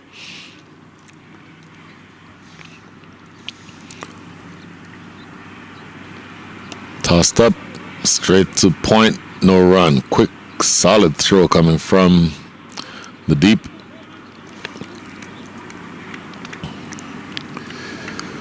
So just 2 balls now remaining here in over number 4. Played into the outfield. It's going to be work for the fielder. A deep extra cover. Does enough to keep it from going for a boundary. They pick up another couple. So 130 runs remaining. The score is 30. So you need another 130 in the next 97 balls. So the required rate is around 8, and with that dot ball to close things out, that required rate is now 8.1. 6 runs coming from that over, 2 remaining in the power play. The score is 30 without loss.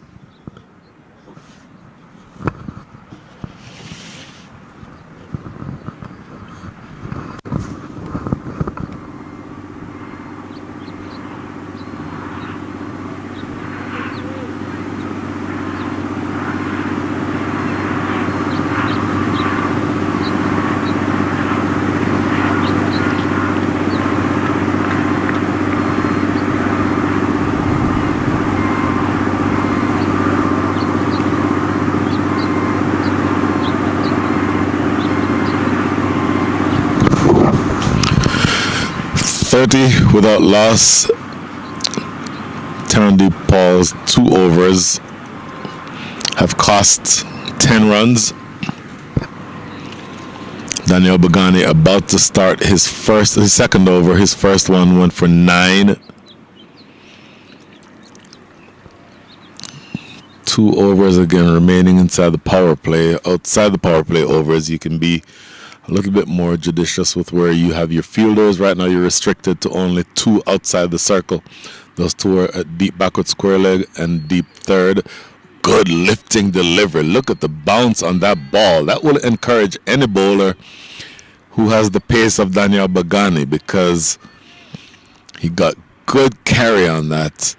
That will certainly keep him interested. It will keep his captain interested. It will keep first slip interested. And it may cause deep backward square leg to go a little finer, because if that type of delivery is hooked, then you can almost always expect a top edge. Good delivery on top of this one. Ooh, a little bit of yes, no, yes, no. Ultimately, they do not go for a run. So good start to the over. Both of the seam bowlers who have bowled from the Forest end, Joy Jadav and Daniel Bagani, appear to be more comfortable bowling to the right-hander than the left-hander. And you're going to have to make sure that you keep the ball on the right line. Again, they're a good batting side, so have to make them play your best balls. Great delivery again. That's the type of delivery that a fast bowler wants to see. Drawing the batter forward, and that extra bounce has it sailed by perilously close to the glove. That was a beautiful delivery that time by Daniel Bagani. You can hear the cheers of his teammates, knowing that a good fast bowler in his pump is one of the better sights that you can ever see in cricket. Just a brilliant delivery that time by Daniel Bagani. Just a great ball. Plus it pitched and left him. And now with that, you see 2 slip fielders in position. Tarandy Paul and now the captain, Aryan Satish. And here's Bagani again. There's a grunt. And a play and a miss again. 4 dot balls on the trot here in over number 5. This is good stuff from Daniel Bagani. By the way, didn't mention it earlier. Umpires are Sagar, operating at the forest end. That is who is in your shot right now. His back is to you. And then currently at square leg is umpire Vineet. 2 balls remaining. Now what does Pranay Balaji do to change the equation here? Short. Oh, the edge that. Oh, a flash and a miss. Did not get an edge on it. But what I was suggesting is that he may want to do something, Pranay Balaji, to change the conversation. So maybe he steps down. Maybe he comes down 1 step to sort of upset the length or the line. But I believe I just saw a signal from his coach saying, relax, you have 1 ball remaining. And so let's see what happens on this last ball, because Daniel Bagani has bowled a brilliant over so far. And here is the last ball up that over.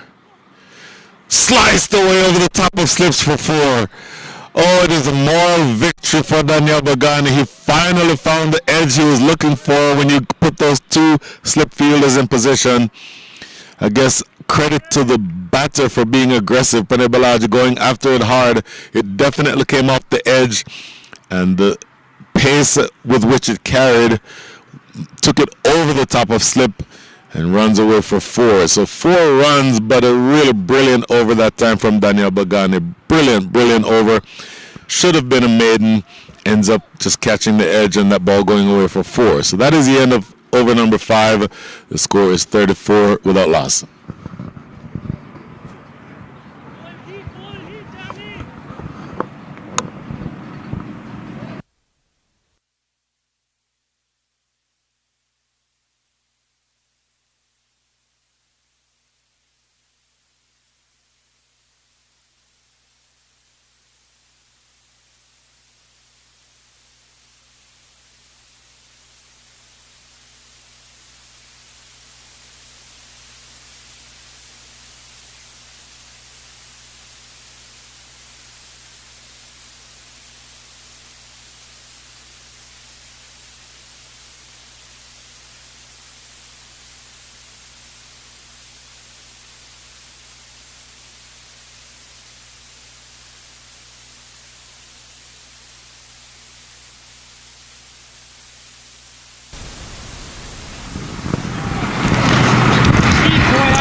34 for 4 after 5. Your scoring rate is 6.8.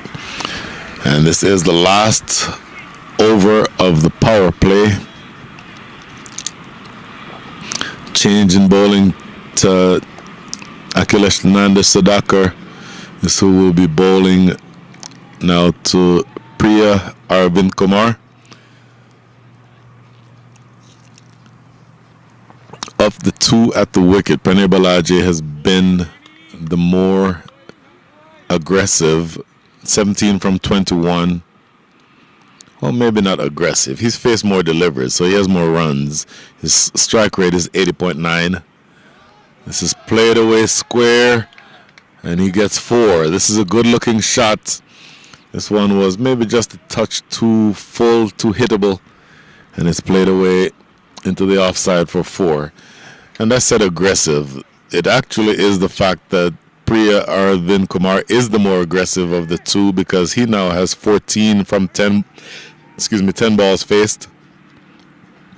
His strike rate is above 100. It's 140. He has a 4 and a 6. And so it looks like the bowlers are having trouble finding the right line to the left-hander. Oh, good delivery. That's the much better line. A 4th stump line, cramping him for room. Looking to fend awkwardly at that one and not making any contact. But that's more where you want to be. You don't want to give anything too full outside off to be hit away through the offside. And you certainly don't want anything going down leg side. Now, bearing in mind, there's a fielder down at deep fine leg They just thought about bringing him in, and then they changed their minds and left him back there. Oh, what a great ball. Look at the bounce, the lift on that ball. Sailing by at head height, and there you see the signal from umpire Sagar saying that that's one for the over. So that tells you the amount of lift that was on that ball. When I say one for the over, I mean you're only allowed as a bowler to bowl one delivery that is a bouncer. A bouncer is a ball that bounces and then gets to the batter at shoulder height or above in his normal standing position. Huge swipe and a miss. That appeared to be just a touch of frustration there. Akhilesh Nanda Sudhakar doing well from the standpoint of getting the ball in the right lines, and the length has been really good on the last one. The previous one, he intentionally tried to bowl a bouncer, so you expect that length to be at in such a way that gets to the batter up around his shoulders. That bouncer may be past head height, but even after having bowled the one bouncer he's allowed to bowl, he's still able to get the length right, that it's lifting as it gets to the batter. And this is definitely what you want to see from your seam bowler. Here he is again, advancing down the track. Doesn't make clean contact, but you'll get a single to mid-off. So the bowling in the last over has been really good. Now, it is going to be up to Akhilesh Nanda Sudhakar to close this out properly. In other words, conceded 4 runs already. The first delivery, make that 5. First delivery up the over went for 4. But it's now going to be up to him to keep things quiet on this last ball. Scoring rate is 6.69.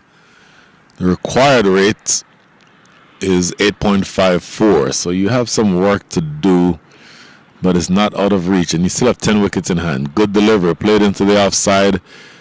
Throw coming into the keeper's end, but a pretty simple single taken to end things here in over number 6. That's the end of the power play. 6 overs up. The score is 40 without loss.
Welcome back to the Prairie View Cricket Complex. 40 without loss. The Texas Legends chasing 160, so they have another 120 runs to get in the next 84 balls. Scoring rate, certainly not what it could be. Just scoring more than a run a ball. 42 runs, make that 36 runs. My apologies, 36 balls bowled so far, and they've scored 40. So they're scoring at the rate of 6.7. And they need another 8.57 and over. And this Ansh Boje, the leg spinning all around the back into the attack. Full toss, and it's getting the treatment. It goes away for 6. So not the type of delivery that Ansh Boje would have wanted to start with. Full, maybe waist height, maybe just under waist height, maybe thigh height full toss. But any opening batter will want to put those away, and that should not be something that is very difficult for any batters. And then Pranay Balaji, one of the better batters that you'll see in this tournament, helps himself to 6 runs. Better delivery. This pitch played down the ground. He's already calling for 2, but don't think the opportunity was there. So they settle for 1. Anch Boje, his delivery. If you are a fan of cricket, have been a fan of cricket for a while, and remember the name Paul Adams. Paul Adams used to play for South Africa.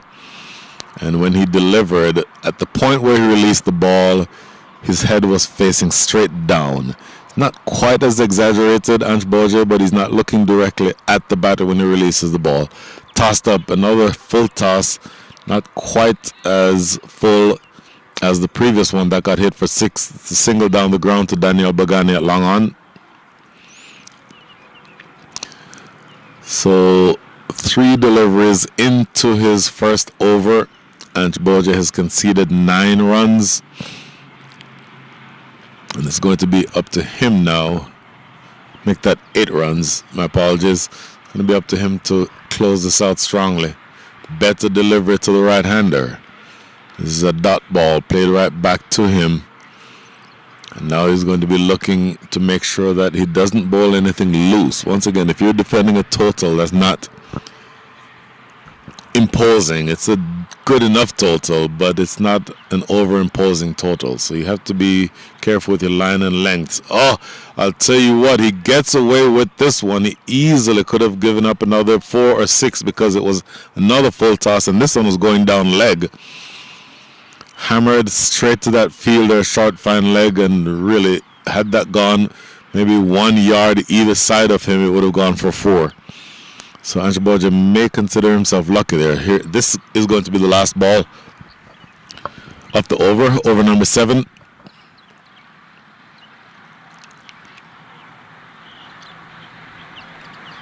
Good ball, goes by the outside edge. So a bit of an eventful over. Started with a 6, gives up 3 more singles, so 9 total coming from the over. At the end of 7, the score is 49 without loss.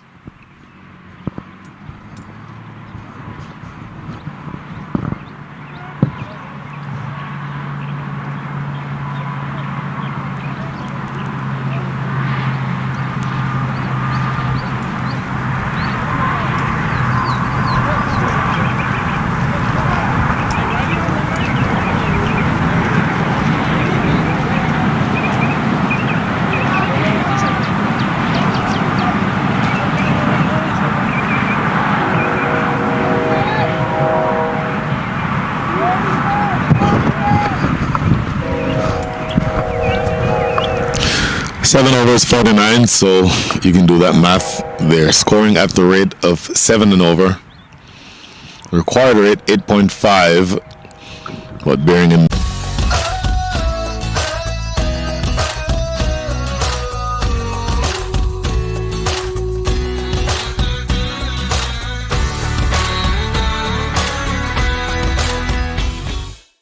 with that approach, because they're more than able to make up for it on the back end if they need to. This is now the captain, Aryan Satish, with the ball in hand, brings himself on to see if he can disrupt things from the highway end.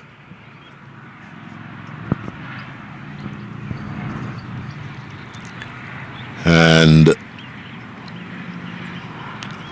continuing, of course, with the left and right hand combination and having to switch your length and your line, because both of these batters will hurt you if you err in either length or line. So let's see from around the wicket now.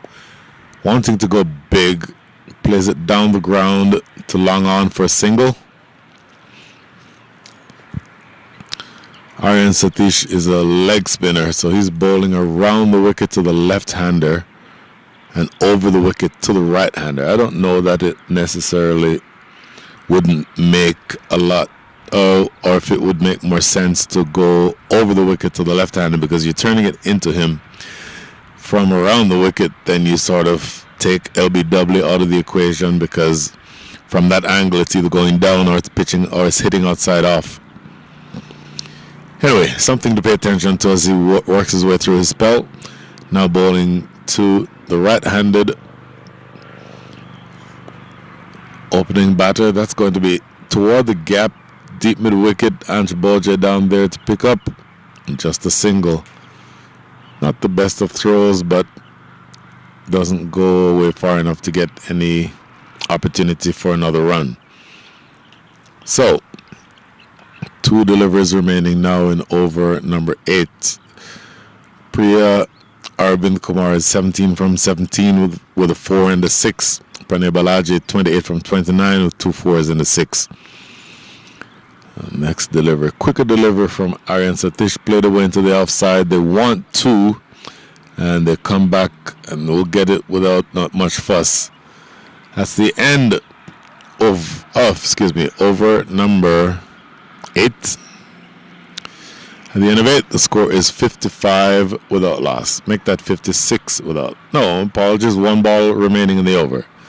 So currently 54. So 1 ball remaining. Let's see exactly how far they get with this 1 ball.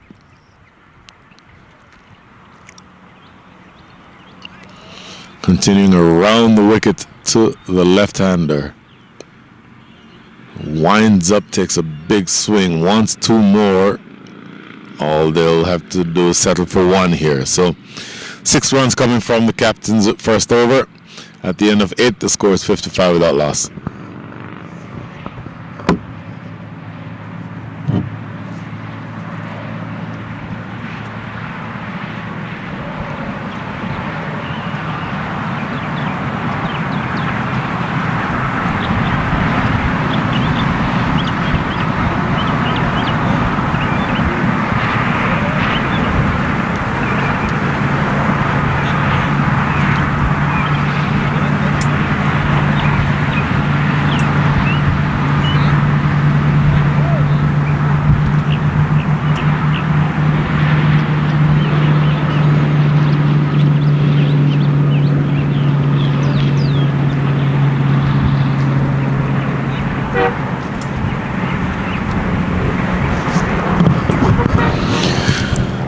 So Anshboja will be continuing bowling from the forest end, and you suspect that he will be looking to get his over started in a better way than he got his last over started, where that low full toss that he bowled was hit away for 6 over the top of long on. Another full toss sliced away into the deep. Should just be a single. But in some instances, a full toss can be a good delivery. Oh, they come back for a second. Don't know that should have been a second run there. Nope, my apologies. They did not come back for a second. Just wanted to take a shot at the non-striker's end, but no opportunity for a run out. But as I was saying, a low full toss can sometimes be an effective delivery, depending on the circumstance, but it certainly can't be a stock ball. Very full, but it's pitching. It's the Yorker length, which is something that is always a good delivery. Assuming that you can land it on that length, it's almost always going to be a good delivery. You just have to make sure that you pitch it, though, because from that length, if it's any fuller, then it's a full toss, easily put away. If it's shorter than that length, then it becomes a half volley, which can also easily be put away. So you have to be careful here.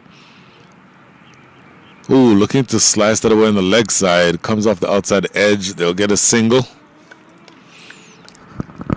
So 3 consecutive singles to start this over number 9. I'll tell you what, it is not necessarily the point where the required rate is becoming a concern, but it is going up. It is now up to 8.87. We'll keep an eye on that. Good delivery, whipped away to mid-wicket. They may want 2 here, and they'll get 2 without much fuss. Throw coming to the keeper's end. Good strong throw, but that's Tarandeep Paul, who's down there at long on. And they get those 2 without much fuss. So it's going to be interesting to see at what point they choose to go into 3rd gear, 4th gear, and 5th gear, because they have 10 wickets in hand. 68 balls remaining and another 100 runs to get. So it's not going to be necessarily easy. And this is good bowling so far, despite the few full tosses. Overall, not that expensive. Good length. And this is just one down to deep mid-wicket. That's going to be the captain himself, firing from the deep, keeping things to 1. And now 1 ball remaining in the 9th. So we're approaching the point, we're at the halfway point of the innings. Let's call it the 3/4 portion of the match. And that required rate is still around 8.8. Advancing down the track and going big. This is going to be 6.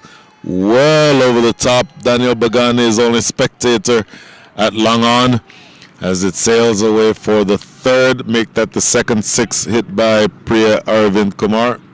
That is the end of over number 9, and that 6 would have relieved some of the tension that might have been starting to build. 12 runs coming from the over. The score after 9 is 67 without loss.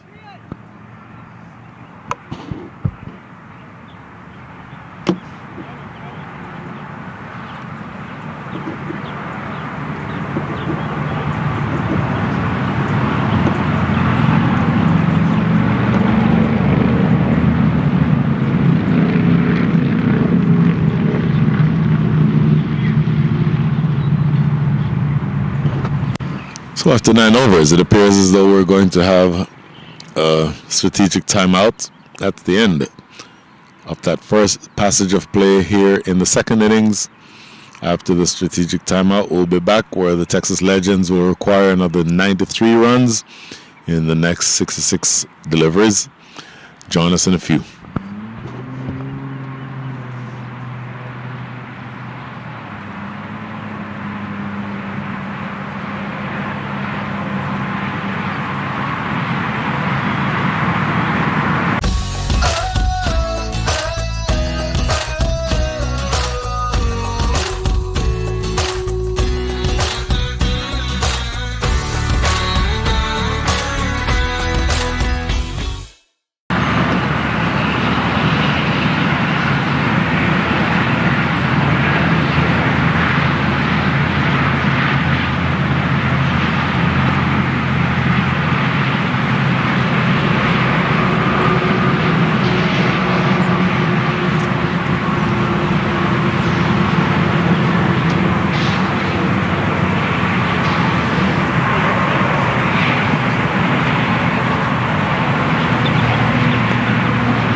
So 9 overs up. The score is 67 without loss, chasing 160. So another 93 runs needed in the next 11 overs or the next 66 balls. Pranay Balaji, 32 from 22. This ball is skied down the ground. It's going to land a couple times. They'll come back for 2 runs. Strong throw to the non-striker's end. But realistically, I believe 2 is always going to be on the cards. So Pranay Balaji, as I started saying before that delivery, 32 from 22. And Priya Arvind Kumar, 28 from 22. Balaji now 34 from 33. Outside edge. Oh, go through for a quick single. That really should not be a single, I don't think. And you're going to have to be a little bit more aggressive in the field if you are the Skywalkers to prevent the easy singles. Because now they're marching on to what feels like it's going to be a pretty straightforward chase, because you have to do something to upset the flow of runs.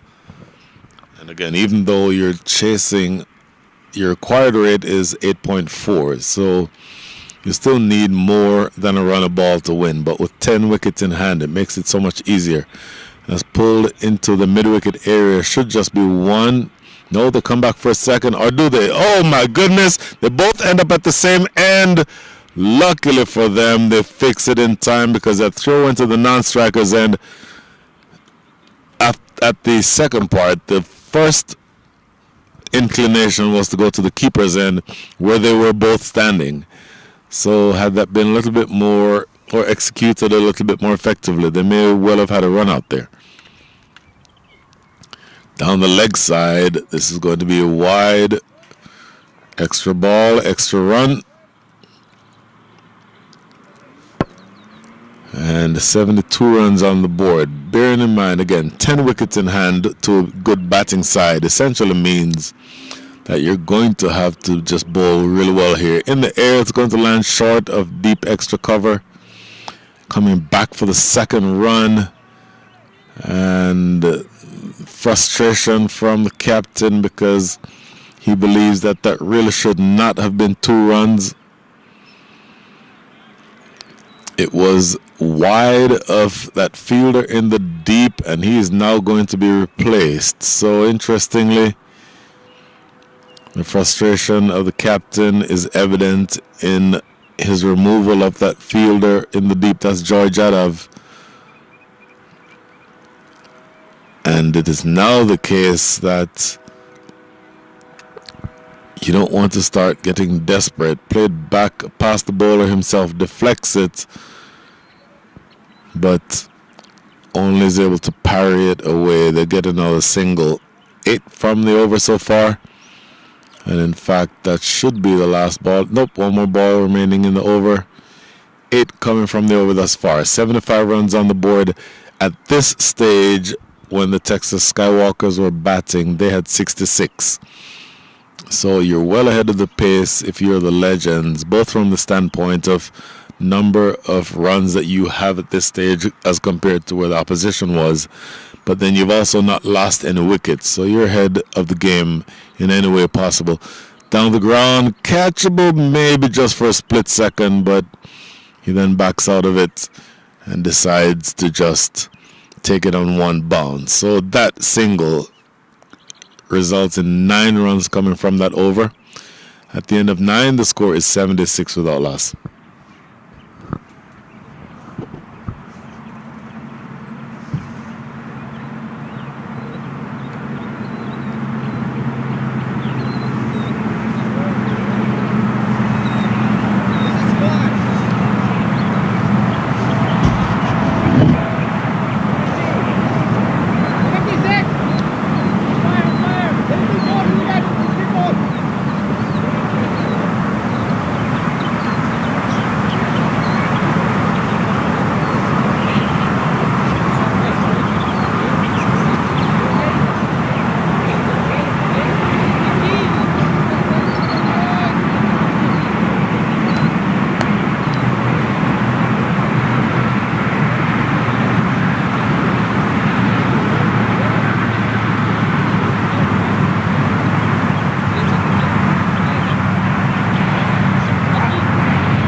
So 10 overs bowled, 76 without loss.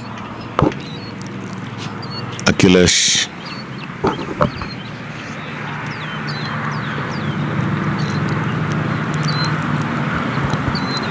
Nanda Sudhakar, 1 over ball so far, 6 runs came from it. And so now he'll be looking to bowl to the left-handed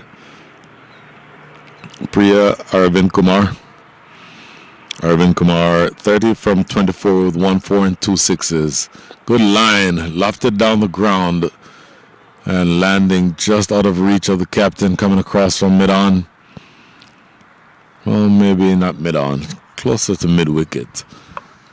But talked about how important it is to find the right line. That was actually the perfect line to the left-hander from over the wicket, pitching on maybe middle and off, and moving away just a touch. So that's the type of delivery that you want to be able to bowl to keep him quiet. If you go down the leg side, he has shown that he has ability to score heavily in that area. So you're going to have to keep that line bang on target, and then the length really has to be good to Pranay Balaji, 38 from 36 with 2 4s and a 6. Slashing it. Oh, what a catch! Oh, stunning! Absolutely stunning. Hammered away, going to the right of George Yadav. He's a left-hander, and he plucked that out of nowhere with his right hand. That is a stunning, absolutely brilliant catch from George Yadav. And the first wicket goes down. Pranay Balaji, 38 from 37 with 2 4s and a 6. But an absolutely brilliant catch from George Yadav. Sees the back of him. First wicket falls for the Texas, make that the Texas Legends. The score is 77 for 1.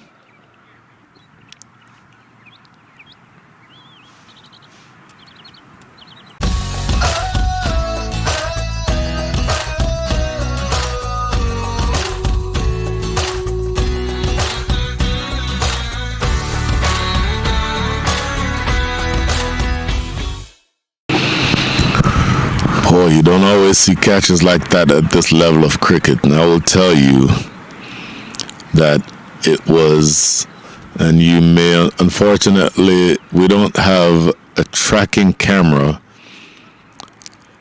on in our setup here. We only have a fixed camera, so unfortunately you were not able to see what I just saw. But the ball was cut with some power, and it was traveling and sinking as it got to the right of George Yadav. And again, he is a left-hander, so that right side is his weaker side, but he plucked it one-handed. Just a stunning catch. Those types of catches are what can turn a match around.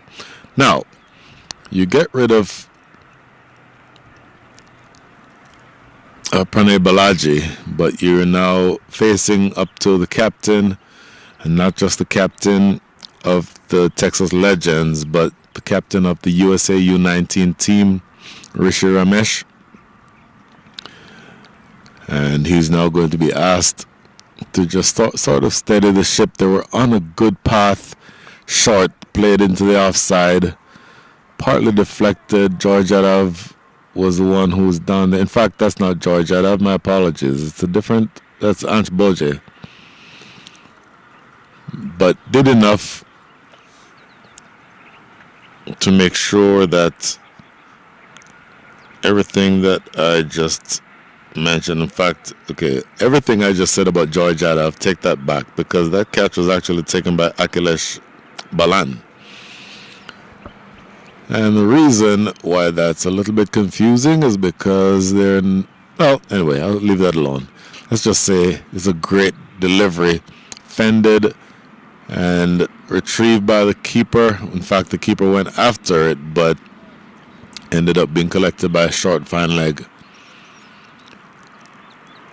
So, corrections all around. So, all of those descriptions that I gave about George Yadav is actually Akhilesh Balan, who is the one who took that catch.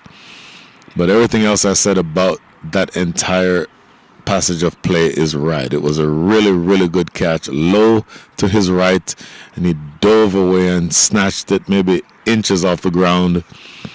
And again, it's the type of catch that truly can lift a team. Short delivery, in the air, catchable. Now that is George Adav, and he does take that catch down on the boundary, and the second wicket falls. So it appears as though they were bowling to a plan, because George Adav was placed exactly in that spot on the rope, and he came in maybe 3 or 4 yards. The ball landed comfortably in his lap, and the second wicket goes down. And I'll tell you what, 81 runs on the board, but that is a body blow, because that is the captain, Rishi Ramesh, who I just mentioned, who, my goodness, he is the type of player who can turn a game on its head, but he's now having to walk dejectedly off the field. Looking at his body language, you know he would have wanted to have still been there. And that is such a big wicket, because he faced 2 deliveries, scored 2 runs, looking to play himself in, but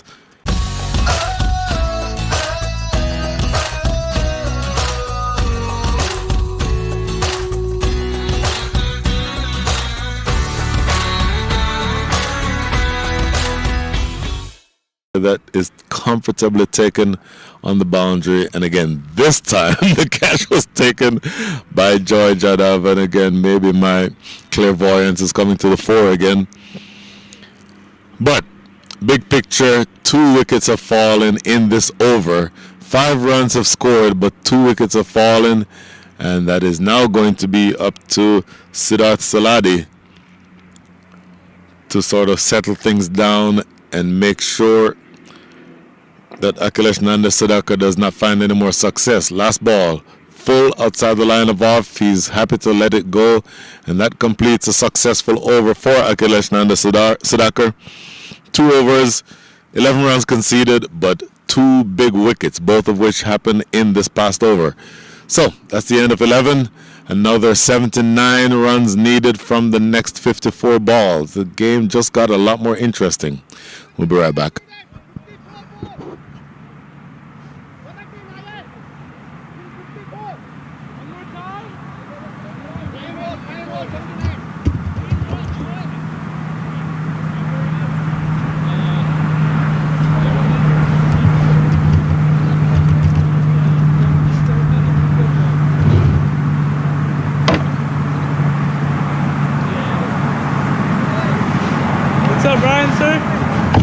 Hey, bowling.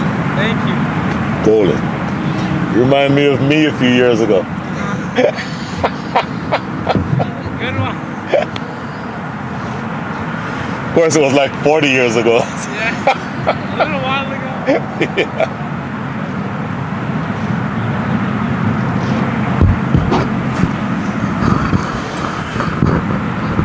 So apologies if you caught some of that conversation on the air.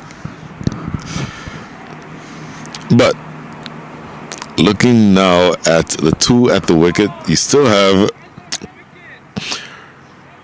Priya Aravind Kumar, 31 from 25, a 1, 4, and 2 sixes. He's been a spectator for a while. 2 wickets are falling at the other end, and he's now going to be asked, along with Siddharth Saladi, to figure out a way to pull his team out of a bit of a spot of bother. I still would think that the team that has a better chance of winning this match is the Legends, but those 2 wickets that have fallen would have hurt. And now George Adav back into the attack, lofted down the ground, catchable, and taken! Oh my goodness, wickets are falling all over the place. And remember, when George Adav bowled earlier, he bowled several deliveries down the leg side to Priya Aravind Kumar. He could not find the right line to him. He finds the right line this time and the right length. Induced a drive. The drive really was neither here nor there. It did not have the power to clear the fence or the rope, but it also was in the air long enough for a pretty simple catch to be taken. And I'll tell you what, That is going to be a huge development in this match. The top 3 are back in the pavilion, 2 of whom have done the majority of the damage with the bat. The third of whom, and I'm thinking of Rishi Ramesh, would have been probably most likely to go on and score a big score today. So, the first ball here in over number 12 results in a huge wicket.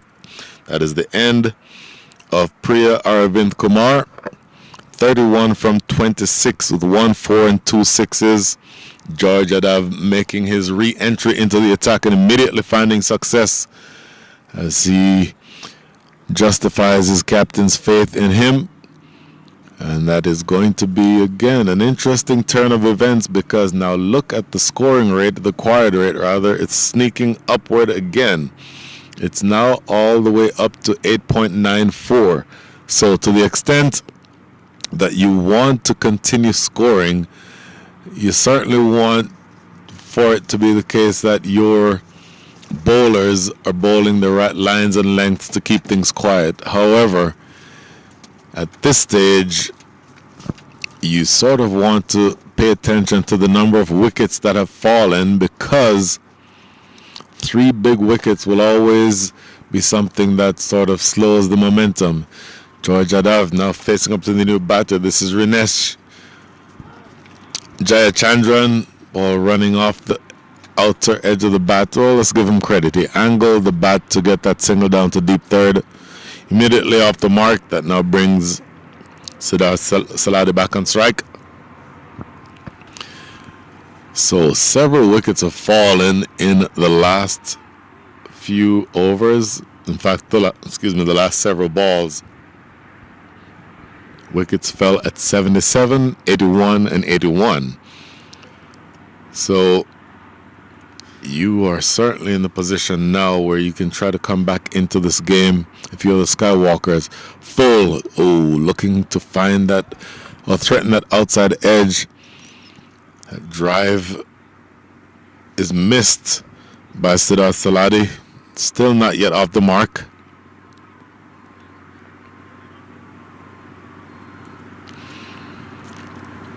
And any bowler, or any batter rather, who is not yet off the mark is always going to be nervous to try to get something in that scoring column. I suspect that's why you just saw that big booming drive. This one is too wide and not able to find the right line that time, George Yadav. But again, he bowled really, really well in the first over to the right-hander. Had trouble finding the right line to the left-hander. Unfortunately for him, George Yadav, that excuse is now gone, because there are 2 righties at the crease. So it's just now going to be up to him to find that off-stump line, maybe draw that fielder at backward point, captain Aryan Satish, or maybe even deep third. Driving this through the offside. There's runs here. Should be pulled back just in time. And that's good, strong throw coming to the keeper's end. 2 more runs. And that does bring Siddharth Saladi a couple of runs that will make him feel better. Once again, regardless of the level of cricket, you always want to see something next to your name in the scorecard other than 0. Whether you're playing a youth cricket tournament in Prairie View, Texas, or whether you're preparing for the T20 World Cup to be played here in the U.S. and the West Indies this summer.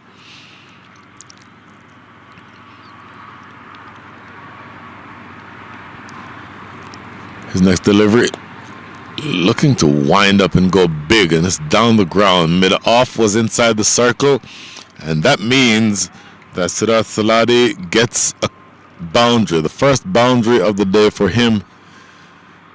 Not surprising that when your new batter is in, you bring the fielders from the deep in, but this time Siddharth Saladi just sort of being aggressive, taking on the bowler and hammering it back down the ground for a boundary. So 1 ball remaining, 8 runs coming from the over so far. A successful over for George Yadav in that he's already taken a wicket, but he's going to want to take care to get that ball on the right line and the right length to close this out without any more damage. Here's the last ball. That's a good delivery. Lifting and awkwardly fended by the batter himself. No run. That's the end of the over. 8 coming from the over. At the end of 12, the score is 89 for 3.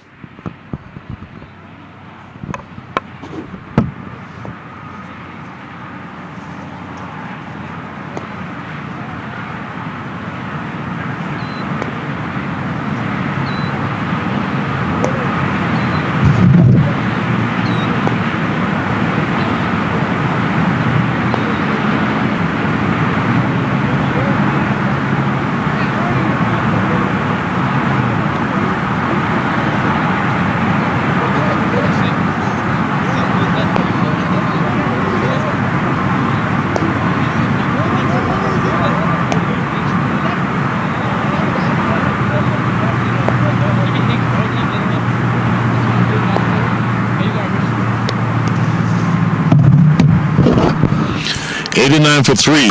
Once again, the game has got more interesting. The required rate now up to 8.88. Scoring rate is 7.42. So you're having the scoring rate, you're keeping it within range, but you do not want to have lost the wickets that you've lost. And 48 more balls, you need 71 more runs. It's going to be Akhilesh again. Good delivery, bang on target, no run. Akhilesh Nanda Sudhakar, 2 overs, 2 for 11. Those 2 falling in the last over that he bowled from this end, the forest end. And so you're going to be sort of full of energy and adrenaline if you're him. Bowled really well, gets good bounce. He's very tall, so he gets good lift on those short deliveries. And so it's going to be interesting to see what his attack is here. Oh, an ungainly swipe. Not the prettiest of shots that time attempted by Rinesh Jayachandran. It's going to be a bye since the ball was not collected cleanly by the keeper.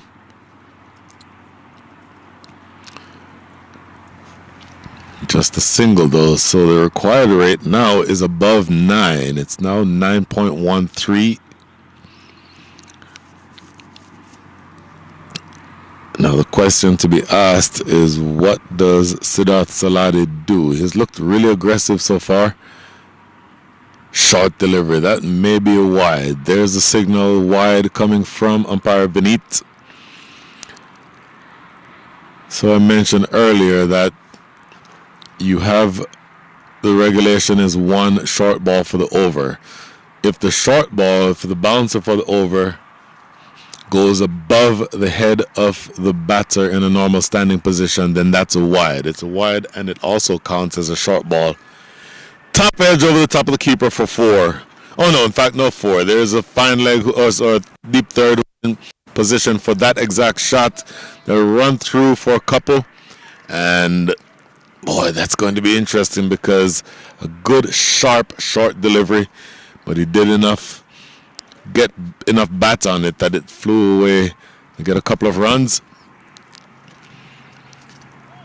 And so a few runs have already scored from this over. 4 from the first 3 legal deliveries, but bearing in mind, without a whole lot of runs to play with, and even though 3 wickets have fallen, you still maybe just have a nose ahead if you're the Texas Legends. But if you're the bowler, Akhilesh Nanda Sudhakar, you have to be able to get that ball in the right area. Down the ground, should just be a single. Nope, goes all the way for 4. Off the bat, I thought that would have been fielded by, that appears to be Anj Boje coming across from long on, but it was too straight for him. Oh, Shayan Chakraborty, my apologies. Okay. I may have to have you join me on the air here in just a minute, sir. Down the ground for 4. So 6 runs coming from the over so far. Mr. Ramji Subramanian is. Am I saying your last name properly, by the way? 50% because there's another 50%. Why don't you, first of all, tell everybody who you are and why you're sitting here? Okay, first let me introduce myself. My name is Ramji. People know by my first name, Ramji, more often, but Brian always has this very good habit of calling people with their first and last name.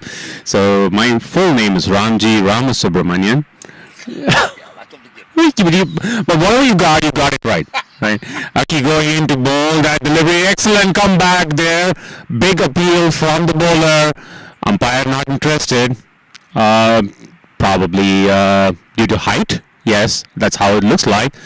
Great comeback after that boundary down the long on area. And to answer your other question of why I'm here, people asked me to run this tournament. Okay, so I'm one of the organizers here, so I'm also part of the board for the Houston Youth Premier League that gives this platform. Wow, that's an amazing top edge going out of reach of the keeper, but then that was a certain boundary was saved. However, the batters were able to sneak in two runs, okay, courtesy a little bit of average fielding.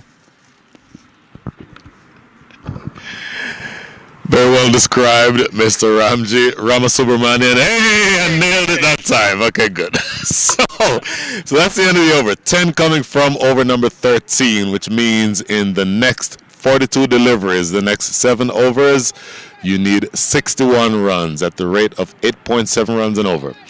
So, long way to go. Maybe just the Texas Legends have a nose in front. What do you think? Yeah, I think they got their opening batter Pranay Balaji as well as their captain Rishi Ramesh at the right moment that they wanted. So they got their foot in the door. However, they cannot get complacent at this stage because there's still batting depth in Texas Legends, and what they are looking at is probably 60 odd runs in about 7 overs.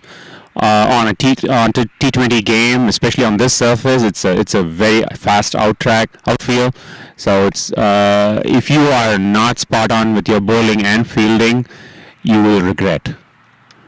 So that brings in Aryan Satish from the highway end, bowling into Sid Saladi, if I'm not wrong. That is Siddharth Saladi facing Aryan Satish.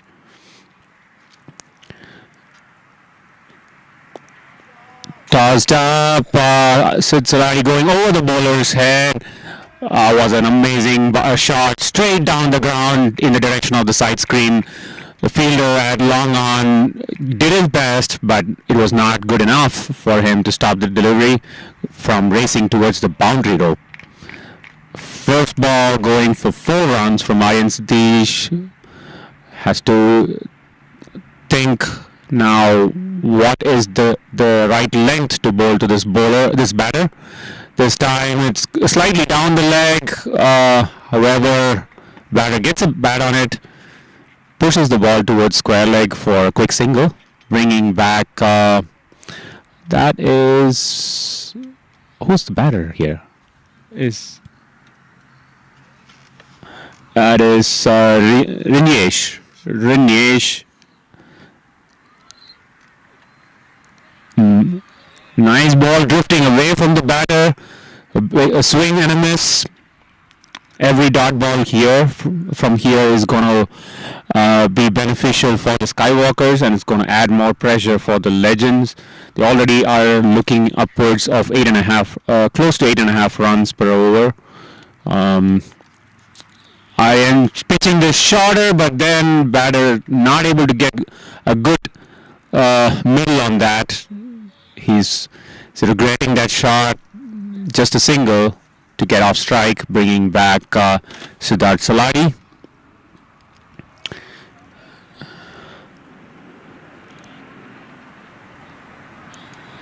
Skywalkers, the way they started the game today, losing 3 quick wickets in the morning, it appears that they will not be able to put a par score on the board. After that, there were some really good partnership in the middle overs, which got them to close to about 160. There was a nudge towards deep sweeper cover for a quick single.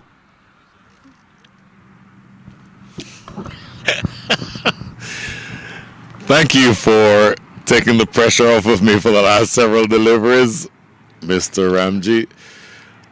Last delivery now in over number 14, worked off the back foot. There's another single to deep cover. I think that's all they'll get. And so that brings the total to 107. So it puts you in the position now, 107. You need another 53 runs, and you need to score them in the next 6 overs. Doable, I would think. And you mentioned how deep Texas Legends batting is. Talk about some of the players who are on the Legends and how easy do you think, maybe easy might not be the word, but whether or not this is within their reach?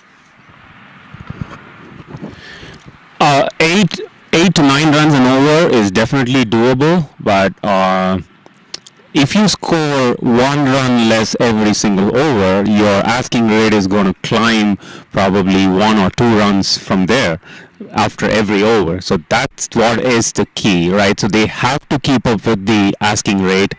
They have been at 7.5, 7.6 currently, but all they need is at least 9 runs and over. This over was very productive from a Texas Legends perspective because they got 13 runs of this over. However, that has not really brought down the asking rate significantly. It's close to 8.8 right now. They're bringing in a bowling change, going back to their opening bowler, Daniel Bagani. We'll have to wait and see if the pace proves productive or counterproductive at this stage. My opinion, slowing down at this your speed would actually be very beneficial. Not letting the batter to go after you. If you feed him pace, unless you are bringing in your variation of wide Yorkers, slow bouncers, and slow Yorkers. Unless you are spot on with your length, you are likely to get punished.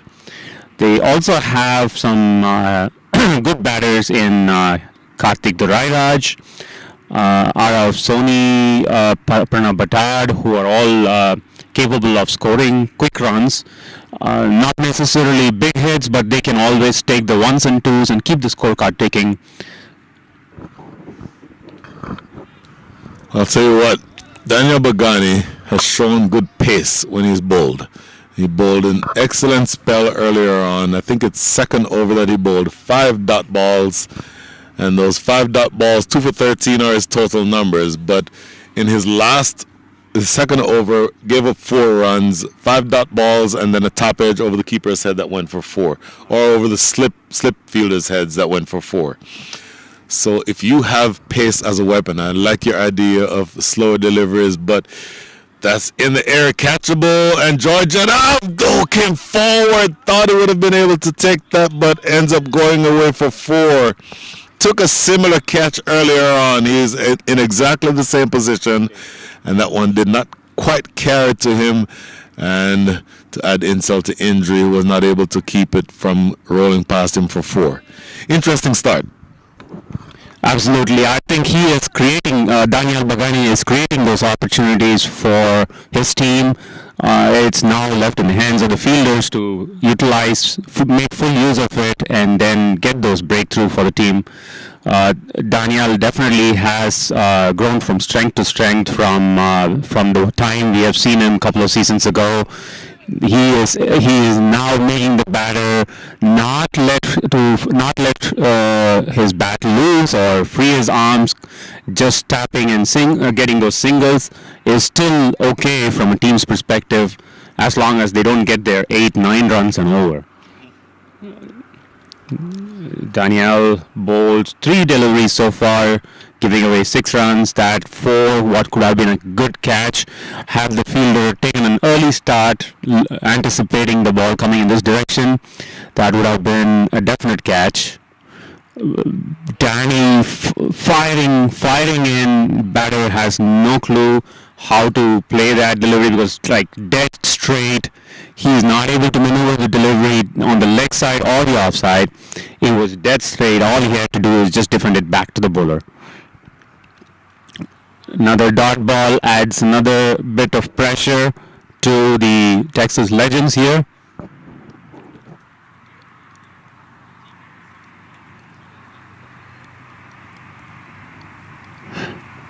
That was a slow, I believe he must have tried a slow Yorker, but missed it by probably a couple of feet. Yeah, went almost like slightly below waist high full toss, but the batter could not make full use of it, just tapping it towards the cover fielder or extra cover fielder just for a single. Danny, 5 deliveries, 7 runs from that over so far. Asking rate climbing from 8.8 to 8.9, inching towards the 9 runs per over mark. Lovely pace, hitting the deck hard, taking the edge of the batter, going towards deep third man, but still managing only a single there to end the over. 8 runs of that over. And Texas Legends are 115 for the loss of 3 wickets. They still have another 45 runs to get past the finish line in the remaining 5 overs. That is 30 deliveries, legal deliveries, and 45 runs. That puts the asking rate at exactly 9 and over. Even you and I, in our old age, can do that math. 45 runs needed in 5 overs, 9 and over. My money is still slightly with the Legends, but I have to say that the Skywalkers have made an absolute game out of this. They've bowled decently well. They were wayward in their lines, particularly in the first portion of this innings. But they've taken wickets regularly. And now the captain, Aryan Satish, 1 over remaining, has bowled 3 overs so far and has conceded 23 runs. But he's a leg spinner, and there's 2 righties at the crease. So I fancy his chances to get wickets here. Now, if he bowls at length, it doesn't matter if he's bowling leg or off spin. What he's going to want to do is bring the batters forward, and that's how you threaten the outside edge as a leg spinner. I'd also want to see him bowl just a touch slower through the air to hopefully get some loop, get some flight, tempt the batters, get the ball above their eye line, and see if he can get them to go for a big shot. Similar to that, even though I'd still want a little bit more of the ball tossed up a little bit more. But big picture, you've bowled 2 deliveries and you've conceded 2 runs. So you're needing now to score at the rate of 9.21 and over to win this game. So that puts you in a much more tricky spot if you're the Legends. And these 2 have been at the wicket for a while. Jayachandran 14 from 10 and Saladin 19 from 16. Short played into the deep extra cover area. They may have thought about 2, but settled for 1. Once again, just thinking big picture. 3 balls, 3 runs. Every single makes the required rate go up. So think of it from that standpoint. That required rate now 9.33. And so with the last 3 deliveries in his spell, let's see exactly what the captain Aryan Satish can do here. Quicker ball into the deep, couple of bounces to deep mid-wicket. Once again, just another single. Maybe he's bowling to just concede the singles. From the face of it, it looks like he's actually set his field perfectly to let the batter get away with singles and not score those big boundaries, right? So for them, Texas Legends is absolutely necessary. They should have at least a boundary and a couple of two runs, and then go followed by singles. But given the current scenario, the way they are playing, they're only able to rotate the strike. Not taking any risks at this stage. They still have 7 wickets in hand. The 2 batters are set, and they only have 4 overs after this. If they have to really go after the bowler, at this stage, this is the perfect stage of the game where they have to go after the bowler in order to see if they can get to the finish line. Last ball in the spell. Oh, going past the outside edge. There's the leg. Oh, called. Okay, just for a split second, I thought he was calling a wide. What to say? That almost shaved the off stump. Anyway, dot ball. Important dot ball to close things out in over number 16. 4 runs coming from the over for the captain. Brilliant bowling. Who is going to bowl over number 17? Or do we have a strategic timeout? Apparently, it looks like there is a strategic timeout. They probably want to break the momentum. In my perspective, the bowling unit is actually in momentum. This would actually put brakes into their momentum.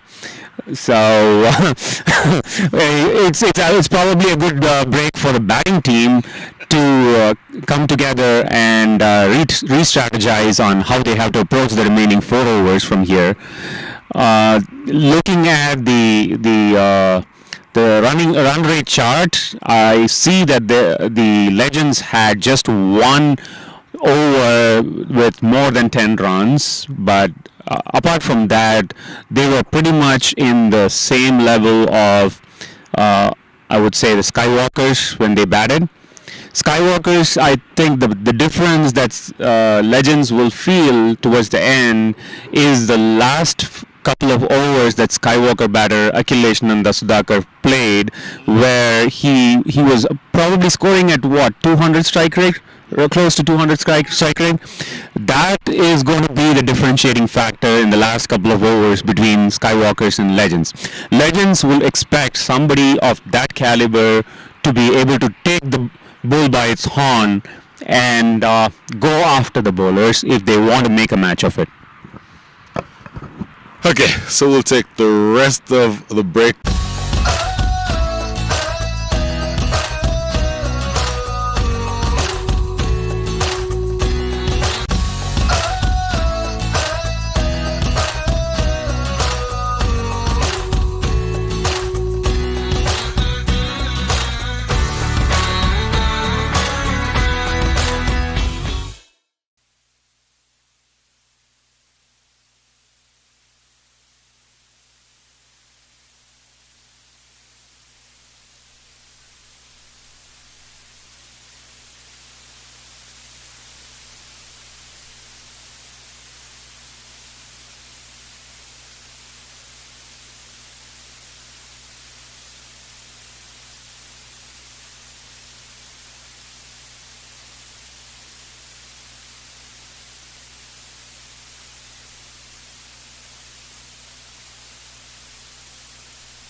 Daniel Bagani back into the attack, continuing to bowl with pace and hostility.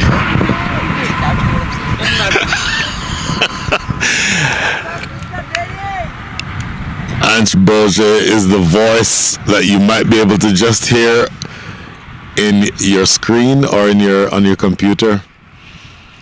Daniel Bagani into his last over. Figures so far 3.1 overs, none for 21, but he has bowled excellently, economically, and with hostility. Looking to force this one away, only goes to square leg, and all they'll get is a single. So a dot and then a single to start over number 17. This is interesting because this is Daniel Bagani's last over. So you start thinking about who is going to bowl the other overs. Joy Jadav still has a couple. You have a couple of other bowlers who may just have, in fact, we'll go through that after this delivery. Short, outside off, but not too far outside off. Your thoughts? Yeah, I think Joy has a couple, as you said, and Akhilesh Nanda Sudhakar, who has been successful in terms of getting the breakthroughs with 2 wickets from his 3 overs for 20 runs. He has another over to go, so most likely it could be between Joy Jadhav and Akhilesh Nanda who will finish the remaining overs. Aryan is done with his quota of 4 overs. That ball is in the air. No, the fielder was not able to get in time. Was in the air for quite some time. In the meanwhile, Legends batter ran a couple right there, taking the total to 120. 120. Yeah, 120. Oh, sorry, 122 after the 4th delivery.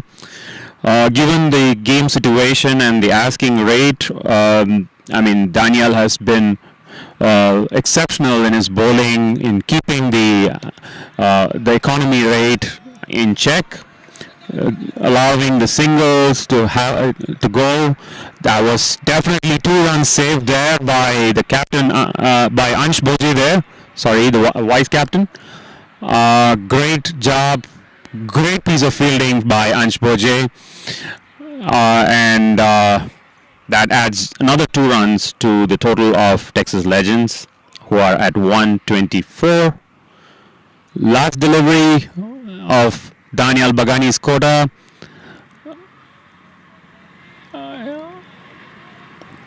He is discussing with his captain on the strategy for the last delivery. I believe he's going to probably pitch it short and give him a bouncer. No, it is not. It's a length delivery. Batter misses it. Slow. And no runs taken from the last delivery. Score remains 124 for the loss of 3 wickets after 17 overs. Taking the asking rate to 12 and over. In my opinion, 12 runs is still possible because you still have set batters. They are, my view, they are kind of reluctant in going big, fearing that they will throw away their wicket. But you have to remember, in the greater scheme of things, with only 3 overs to go and you have 7 wickets in hand, you have to give it all to see what comes out of it. 2 runs off of every ball is what you need the rest of the way. And so dot balls are your enemy if you're the batting side, but singles are also your enemy. Every single delivery from here, you're looking to score 2 runs off of each ball. That does not make things easy.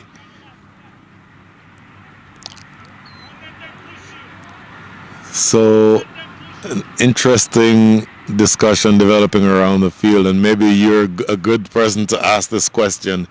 Is there a penalty for a slow over rate? And I think that's the question. As we mentioned, Joy Jadav, here he is. Slow delivery down the leg side. He has had issues finding the right line, and you see him grasp his head in agony. But the question I was asking, is there such a thing as a penalty for a slow over rate? Technically, yes. If I have to answer that, technically, yes. We have that laid out But given the opening ceremony in the morning, and then there was a little bit of a slow start, which is expected on the first game of day one.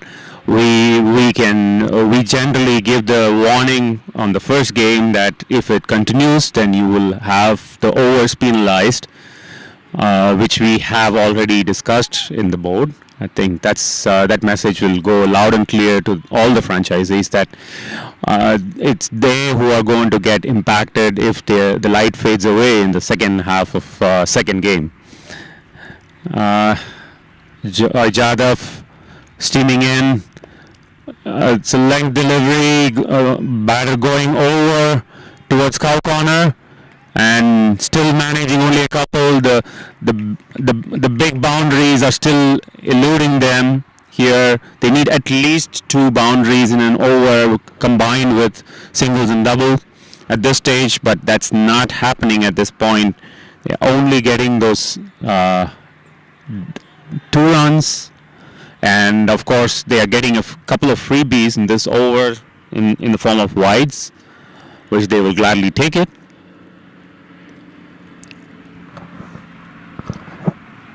It's an interesting point you just made. I'll say more about that after this delivery. As George Jadav in second legal delivery. Oh, that didn't go where he was aiming. Gets an outside edge to short third.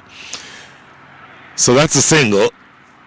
You mentioned that he just got 2 to cow corner, but bearing in mind that the 2 deliveries before that were 2 wides. So effectively, it's a 4 because you get 2 runs plus the 2 additional runs and the 2 additional balls. So before that delivery, it was 1 legal delivery and 4 runs. That's what you want to sort of aim toward. But kudos to George Jadav to get another delivery bang on target. Let's see where it goes from here.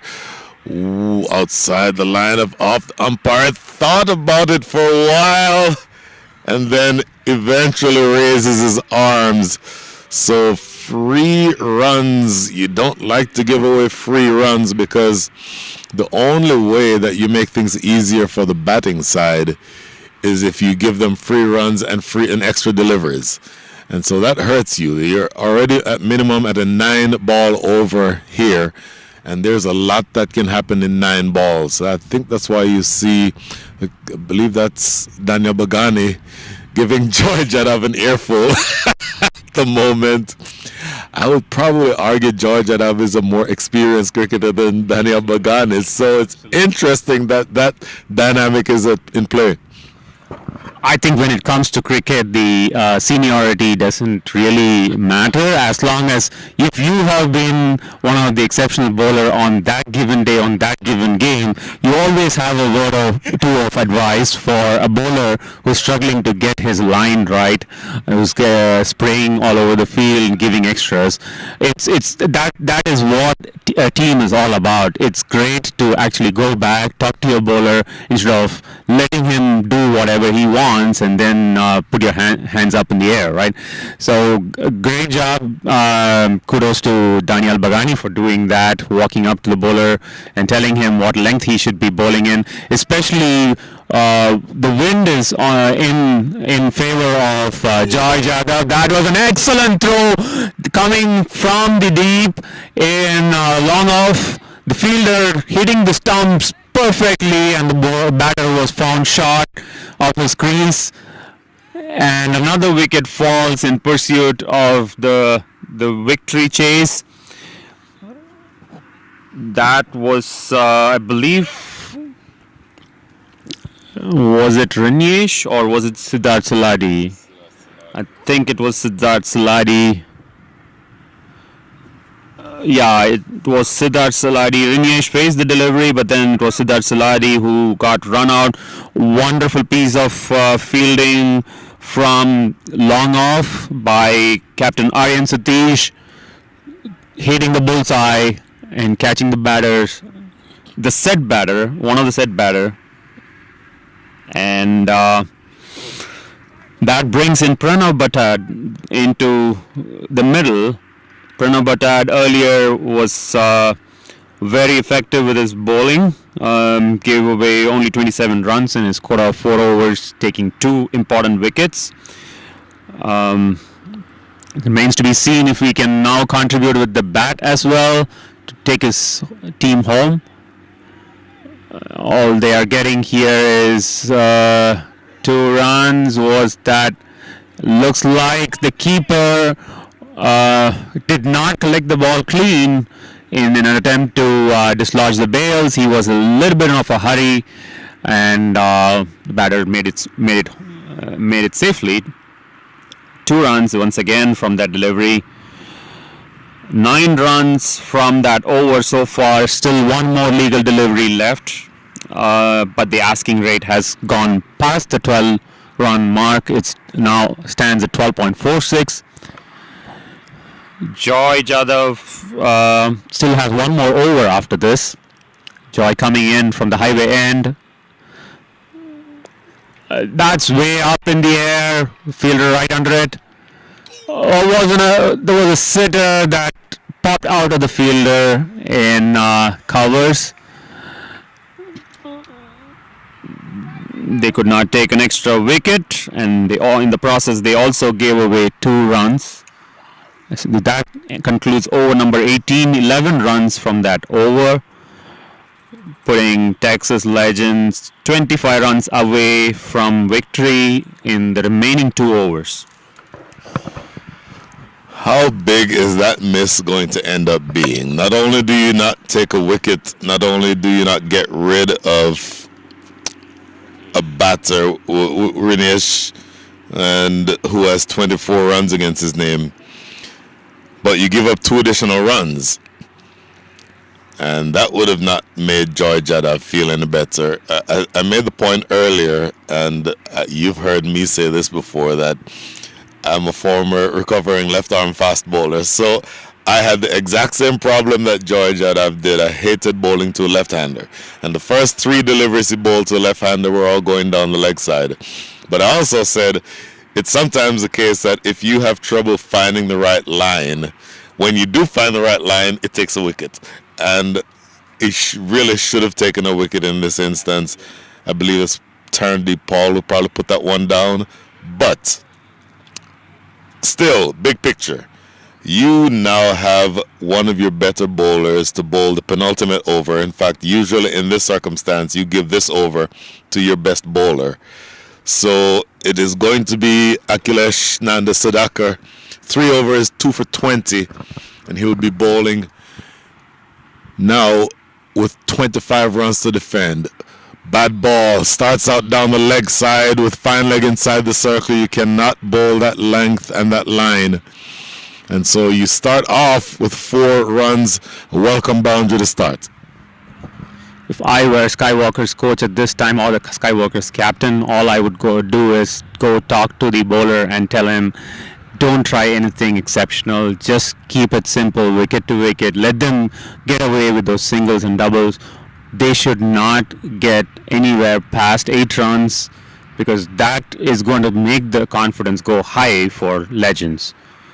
And from Legends' perspective, they made full use of that bad ball. That was an excellent delivery. Great comeback by Akhilesh Nanda Sudhakar, bowling fuller, and on the 5th stump, batter going for a big swing, missing it completely.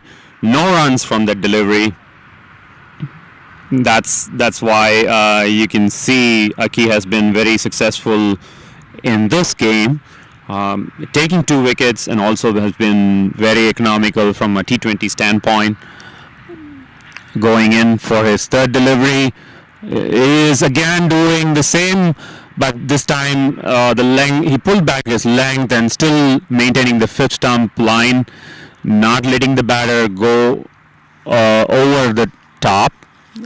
The batter actually pulled the ball towards the leg side instead of trying to play it on the offside, which would have fetched him a couple more runs. 20 runs needed in 9 balls. Good delivery. Hammered. Oh, I'll tell you what. I said good delivery. It ended up being just a touch too full, and it's drilled past the diving Anj Boje and goes away for 4. So, you welcome that boundary. You said earlier that you need at least a couple boundaries every over, though. That's one of them. In fact, they've already been now 2 in this over. 9 from the over so far, with 2 balls remaining. Knowing that the batter will go for boundaries, what would have been ideal is to have the fielders, your long on and long off fielders, on the boundary rather than trying to save the singles. That's no point trying to save the single at this stage. While we're getting ready for the next delivery, the information from the other ground is the game between KD Raiders and TCC Kings. TCC Kings won of the final delivery in a nail biter by 6 wickets. That was a cheeky shot, but there was a fielder right under it in short fine leg, bagging that catch, and that means that's the end of Rinyesh Jayachandran, who was looking very set to go after the bowlers. But now that his wicket is gone, that brings in Karthik Durairaj in the middle along with Pranav Bhattad. Big wicket. You can't fault the batter for going for a scoop there. Rinyesh Jayachandran with fine leg inside the circle. You maybe want to try to manufacture something, but he ended up just scooping it in the air for a pretty simple catch. So now, the last ball, 16 runs still needed. So it is so important that this not be a boundary. You'll take a single, you'll even take a double, but this cannot be a boundary ball. Oh, scooping it almost goes to the keeper. You'd think the keeper could have come forward and gotten that one, but ends up just being a dot. So, a dot is good as gold in these circumstances. That should be the end of the over. Or is he retiring? Not exactly sure. Potentially. Okay, so they're retiring him out. Durairaj, he's the one who just came in, is he not? Exactly, and just faced one delivery. Very interesting. I really want to know what you think about that, both from a cricket fan, from the standpoint of a cricket fan, and from the standpoint of one of the, let's call it, the powers that be in this tournament. I really have my questions about the decision to send in Karthik Durairaj there in first place by the coach, and then retiring him right after that first delivery. If that was the decision, they should have sent the new batter in. I believe is Arav Soni who is coming in. So if the plan was to send a hitter, and if they feel that Karthik was not... As a matter of fact, as we were discussing that he is getting retired, looks like he got leg before by Akhilesh Nanda Sudhakar of the delivery. He was given out. Interesting. How interesting. It appeared from here that it was getting off the bat and going towards the keeper, and the keeper, with a little bit of effort, could have taken the catch, but it appears that we were totally wrong.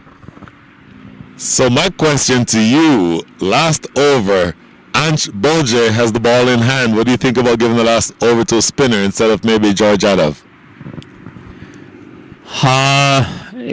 It's possible that he has already analyzed the batter's capability of playing spin versus pace, and decided to take the ball in his hand rather than giving it to a pacer, because he runs the risk of giving those extras, and also anything of the touching the batter's willow is also has a higher probability of going towards the boundary. Bowling right in the block hole there, Ansh Boje, excellent delivery. The previous one was a wide though, but this one was excellent right in the block hole. A spinner, a leg spinner bowling to an off spinner who is facing the delivery. I'm pretty sure Ansh must have seen the two batters in the middle and must have decided that he will want to bowl, but he has given away 2 additional runs by way of wides already. Only that's and they ran a single. They rang a single there, so that's 3 runs of the one legal delivery that has been bowled. From Skywalkers' perspective, they would need more of that single delivery, that magical ball that they delivered. Oh, he's going again down the leg. Again, another extra added to the scorecard. Now it's 12 runs needed of 5 legal deliveries.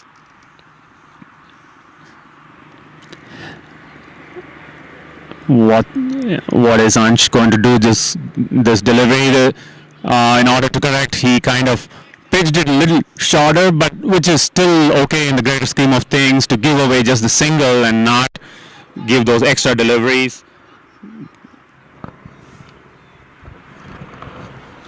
Four legal deliveries remaining, 11 runs to get. Bear in mind, you've already given up 4 runs via wides in this over. So effectively, you can make the argument that this game could have already been finished had he not bowled. Maybe there would have been 1 ball left.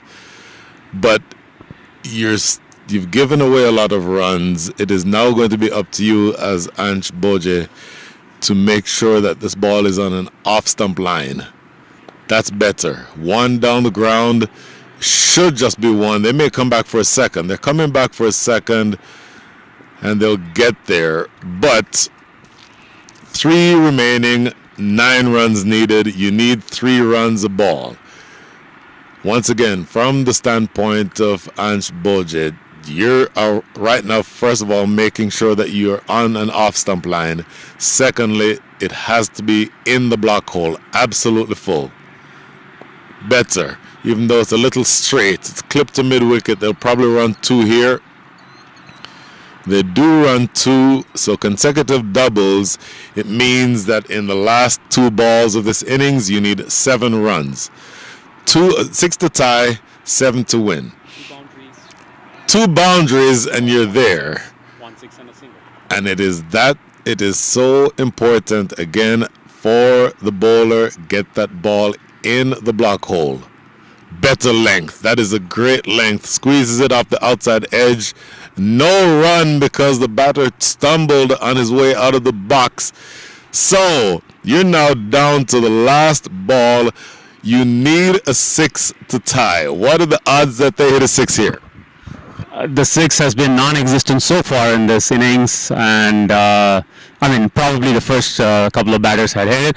Last delivery, batter swings it. That's definitely not in the air, definitely along the ground. So the 6 is ruled out completely unless there's an overthrow and they run for 6 runs. No, they only get 2 runs there, and that completes the innings for this game.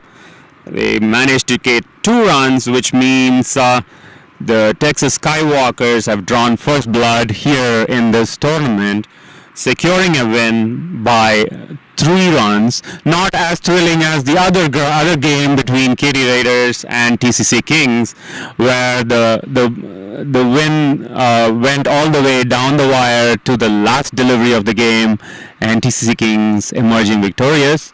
So I'll let the expert give the match summary before we wrap up this match. So the summary, I looked over my shoulder to see who the expert was you were talking about. So match summary, the Skywalkers batting first, put up a score of 159, did well to come back from 6.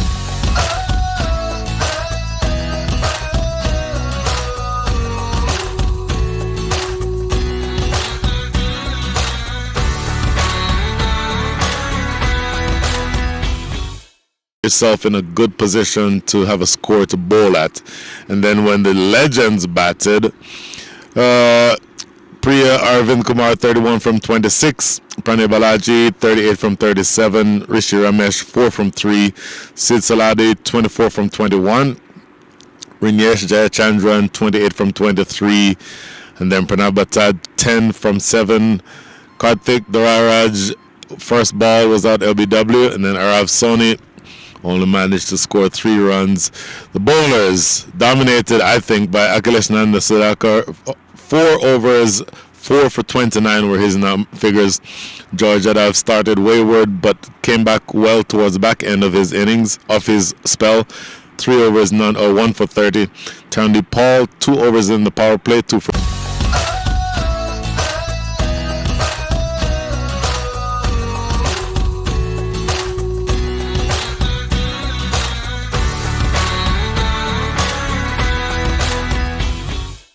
for 27. That concludes things from the first day of coverage, at least for the first match on the first day of coverage.